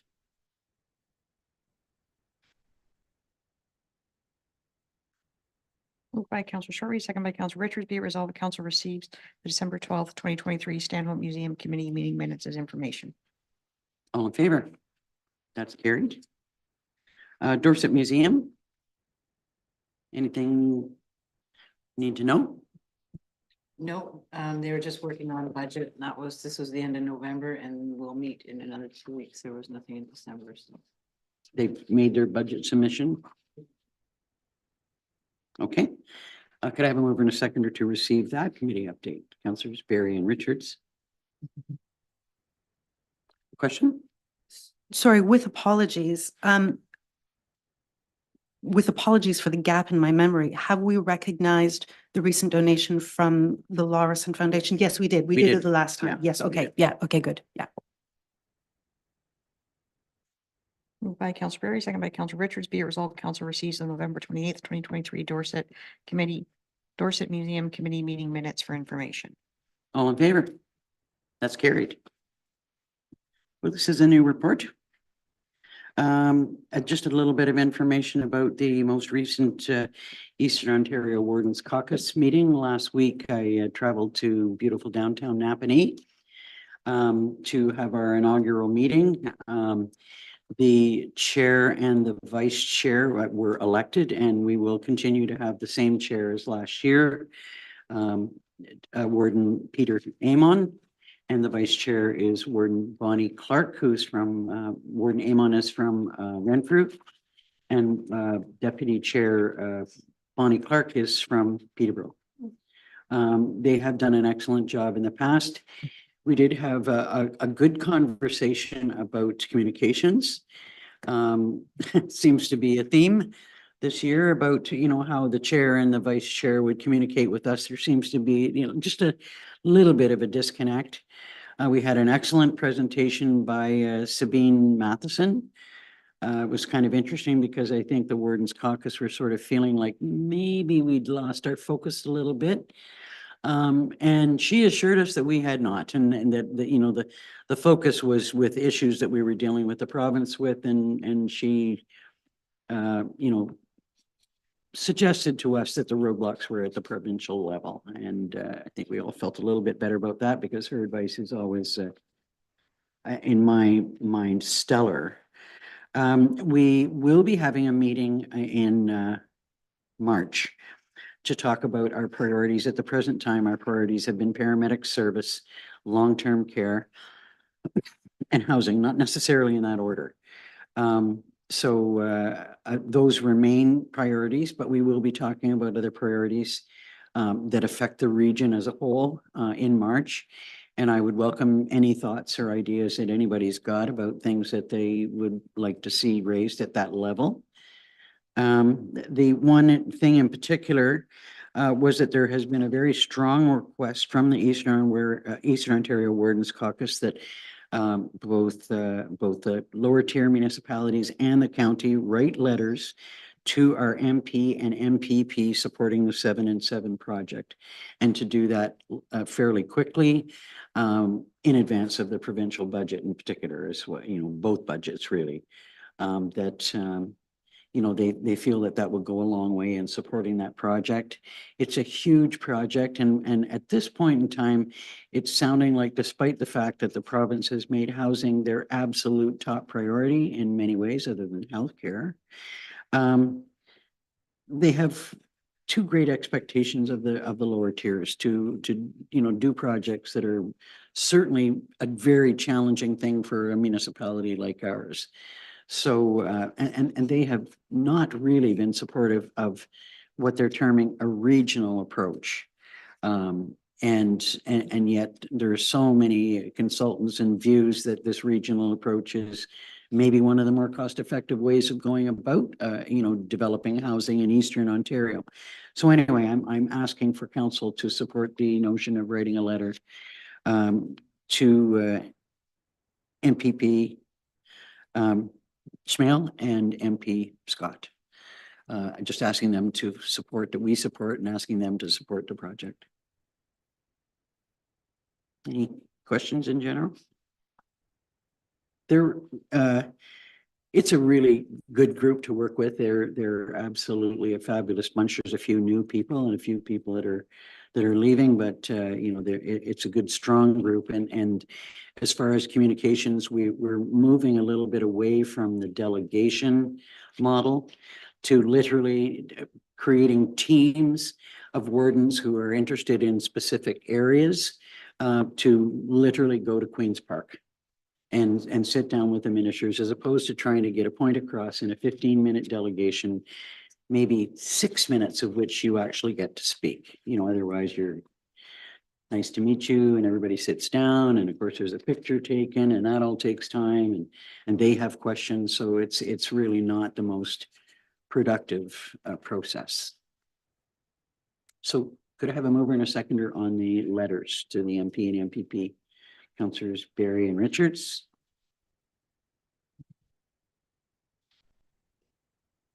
Moved by Counselor Berry, second by Counselor Richards, be it resolved, council support the mayor in sending a letter to the MP and MPP in support of the OWC 7 and 7 housing plan. All in favor? That's carried. Next up is planning. Welcome back. Thank you. Bit of a gap between your reports Yes. this time. Yeah. So your first item is a lot addition on Little Hawk Lake.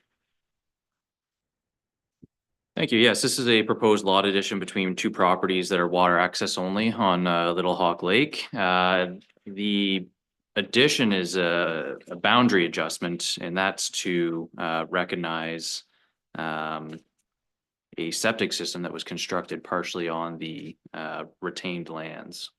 So that's just to correct that encroachment. So both property owners are in support of the proposed addition, and staff are supportive with the conditions outlined in my report.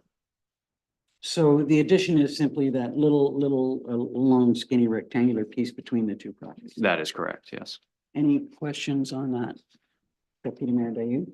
So then just to state the obvious, far too small a plot to ever conceive of building anything new, or, I mean, it's really just an administrative adjustment.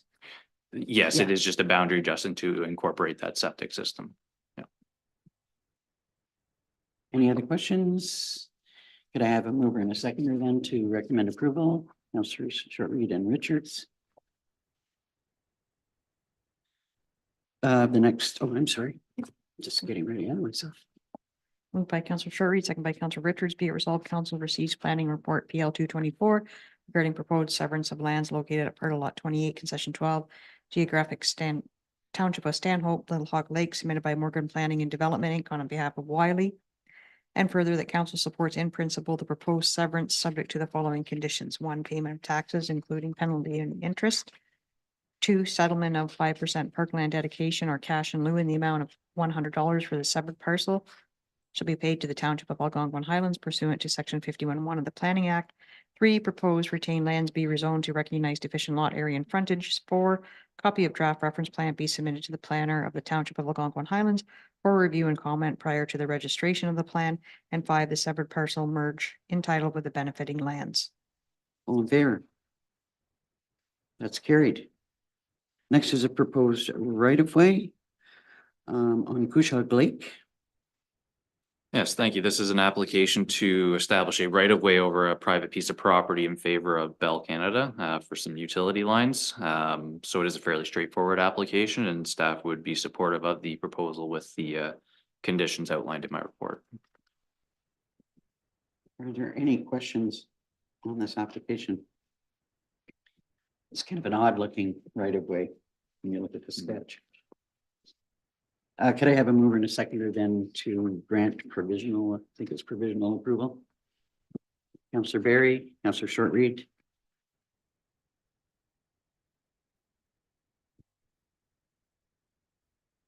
Moved by Counselor Berry, second by Counselor Shortreed, be it resolved, council receives planning report PL 324 regarding proposed severance of land located on part of lot 1, concession 4, geographic Township of Stanhope, buyers Cushog Lake, submitted by Sorba Law on behalf of buyers. And further, that council supports in principle the proposed severance subject to the following conditions: 1, payment of taxes including penalty and interest; and 2, copy of the draft reference plan be submitted to the planner of the Township of Algonquin Highlands for review and comment prior to the registration of the plan. All in favor? That's carried. The next is a proposed lot addition on Quagama Lake by Clayton. Thank you. Yes, this is a application for a lot addition between two properties on Quagama Lake. It's one that will result in it's a minimal addition, so it won't have an impact or significant impact on the lot area or frontage of either lot.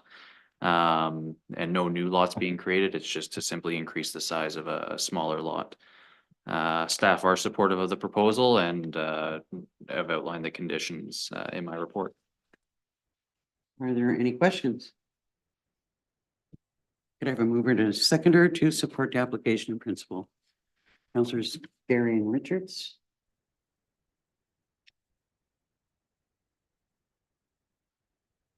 Moved by Counselor Berry, second by Counselor Richards, be it resolved, Council receives planning report PL 424 regarding proposed severance of lands located on part of lot 26, concession 12, geographic township of Sherburne, Quagga Lake, submitted by Van Harten Surveying Inc. on behalf of Clayton. And further, the council supports in principle proposed severance subject to the following conditions. 1, payment of taxes, including penalty and interest. 2, settlement of 5% parkland dedication or cash in lieu in the amount of $100 for the severed parcel be paid to the Township of Algonquin Highlands pursuant to section 51(1) of the Planning Act. 3, copy of the draft reference plan be submitted to the planner of the Township of Algonquin Highlands for review and comment prior to registration of the plan. And 4, the severed parcel merge entitled with the benefiting lands. All in favor? That's carried. Next is a proposed severance by Gilchrist in the Township of Sherburne. Thank you. Yes, this is an application to sever the subject lands to create a new lot within the community of Dorset. This property was at one point 2 parcels of land, which did merge. They are proposing to sever the lands. It's not to the original configuration, but this new configuration will result in both the minimum area and frontages being met for both the severed and retained lands. So it is an overall benefit. Staff are supportive of the proposal with the conditions outlined in my report. Questions or comments? Could I have a mover and a seconder then to support the application in principle? Councillors Richards and Short-Reed.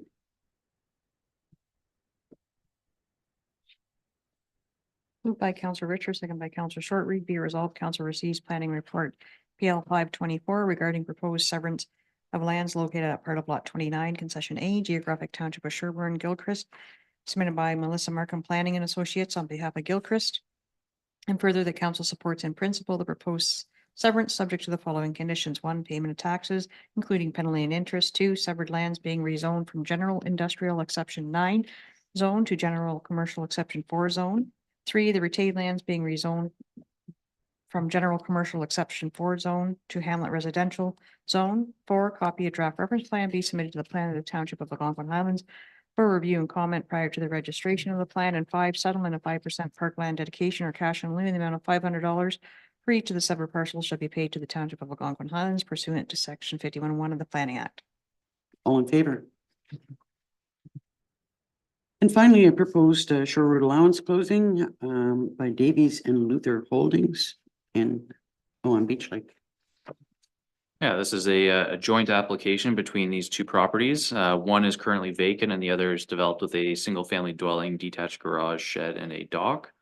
Staff are supportive of the application being approved in principle and proceeding through the regular process.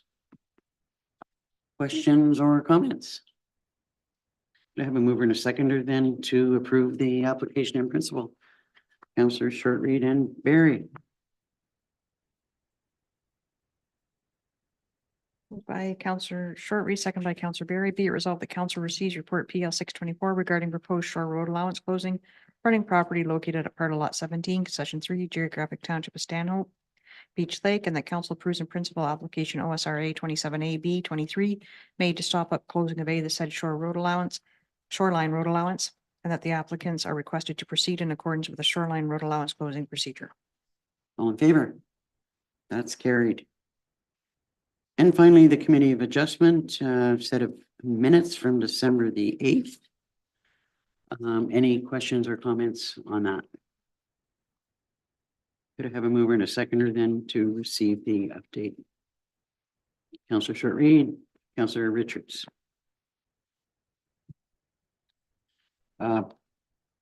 Just as a note to you, Sean, I will be unavailable for the next Committee of the Whole Committee of Adjustment meeting. So I guess the committee would have to appoint a chair. That's for this next week? Yeah. Okay, thank you. Councillor Richards might like an opportunity to chair the. Sorry. No. Moved by Councillor Short-Reed, second by Councillor Richards. Be it resolved, council receives the December 8th, 2023 Committee of Adjustment meeting minutes for information. All in favor? That's carried. Although it's understood, it's the committee's decision. Thank you. Thank you, sir. Under external board meetings, first of all, the Dorset Community Partnership.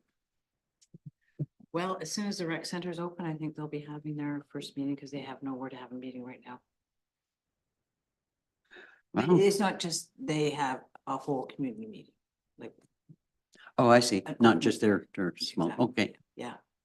And the hub should be next month. Nothing else to report on the hub. Okay, Upper Trent Water Management Partnership. The next meeting is for March.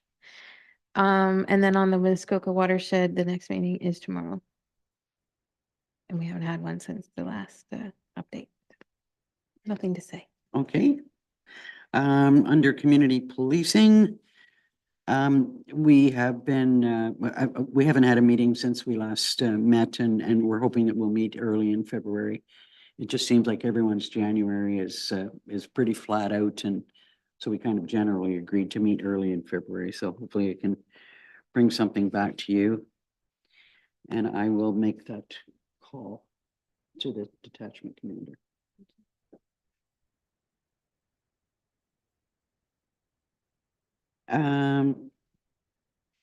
Eastern Ontario Regional Network. Next week, or no, I think it's the following week, we will be having a strategic planning session. So I'm really quite looking forward to that, to see what the general direction is going to be for EORN for the next period of time. And we're also going to be having a, not quite sure what to call it, Indigenous sensitivity training session for a full day in Peterborough, and primarily with the Curve Lake folks. So that will be interesting, and I'm sure very educational session to go to. And that's it for EORN. Next is the library board. Things are progressing well with the Dorset project, which is really exciting. I'm waiting to hear for a special meeting that will be called hopefully extremely soon to just get the final numbers on the budget so that we will know what, if anything, will be brought to Algonquin Highlands Council in terms of a contribution request. Right now, my hope is that, and my expectation is that either it will be zero or it will be extremely minimal. We had a good conversation about the contributions that we're already making to the, to the building, to the space next door.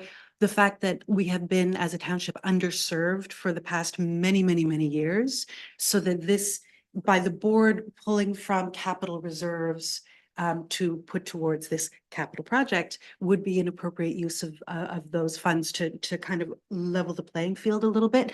So the decision hasn't been fully made. We were waiting for some final numbers to be nailed down. But we should hear about those very soon. And then that budget will be taken to county. And of course, we will be given our request if there is a request, or presumably informed if there will not be a request for our contribution. Any questions about the library? Thank you for your advocacy on our behalf My with absolute regards to pleasure. that. Community safety and well-being. Nope, Okay. nothing. Nothing under Muskoka River Watershed Communications. That's a big name. Yeah, it is.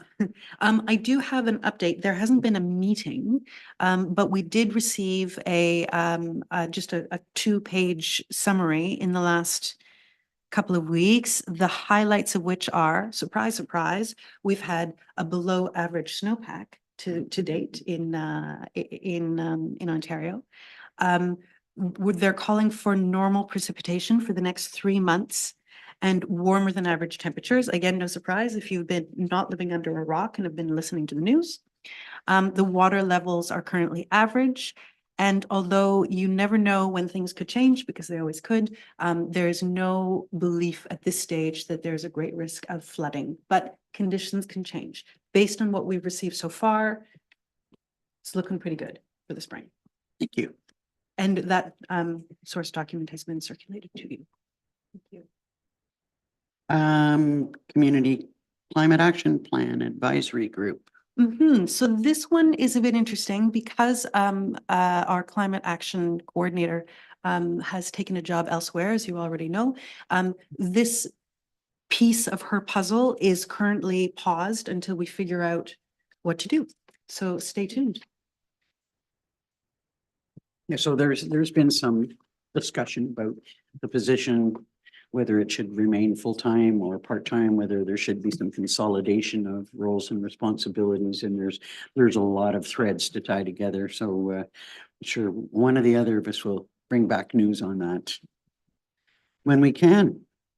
I suspect after budget. There's nothing under general business, and are there any notices of motion? Hearing none, the next item is correspondence, and I think we might have support for one of the pieces of correspondence, sorry. Did you want to speak to that? Sure. Here, it's with regards to, sorry, I just lost my agenda. The Sudbury Ontario Health and Safety Acts, they're clarifying. Sudbury. So Sudbury, City of Sudbury was very good point that currently, according to legal definitions, if a contractor who is fully in control of the moving parts of a job site happens to slip up, there's an accident, there's an unintended casualty of some kind, that the municipality is still considered liable under the term employer. Darn it. Thank you. After all that. Now I'm sure to get it wrong. So the city of Sudbury has made the valid point that if there is a contracted project in which the contractor has complete control of all of the moving elements of safety and security and standards, et cetera, on the job site, and yet there is an accident that involves that contractor, the city can still be held liable under the term employer because the city has effectively employed the contractor to do the work. And that puts an unfair liability on the city, given that they are not in any way, shape, or form in control of what's happening in the job site.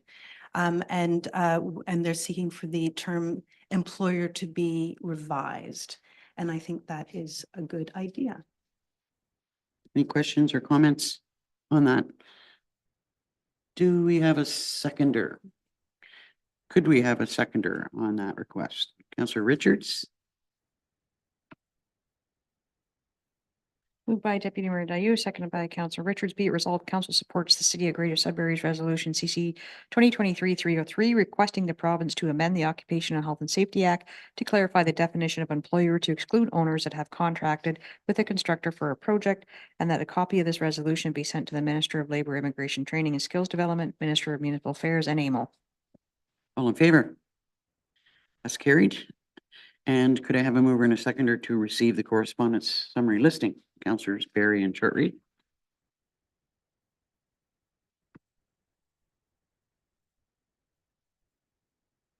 Moved by Councillor Barry, second by Councillor Shortreed. Be it resolved, Council receives the January 18th, 2024 correspondence listing for information. All in favor? That's carried. Next, could I have a mover and a seconder for the bylaws? Councillors Richards and Deputy Mayor Dayu.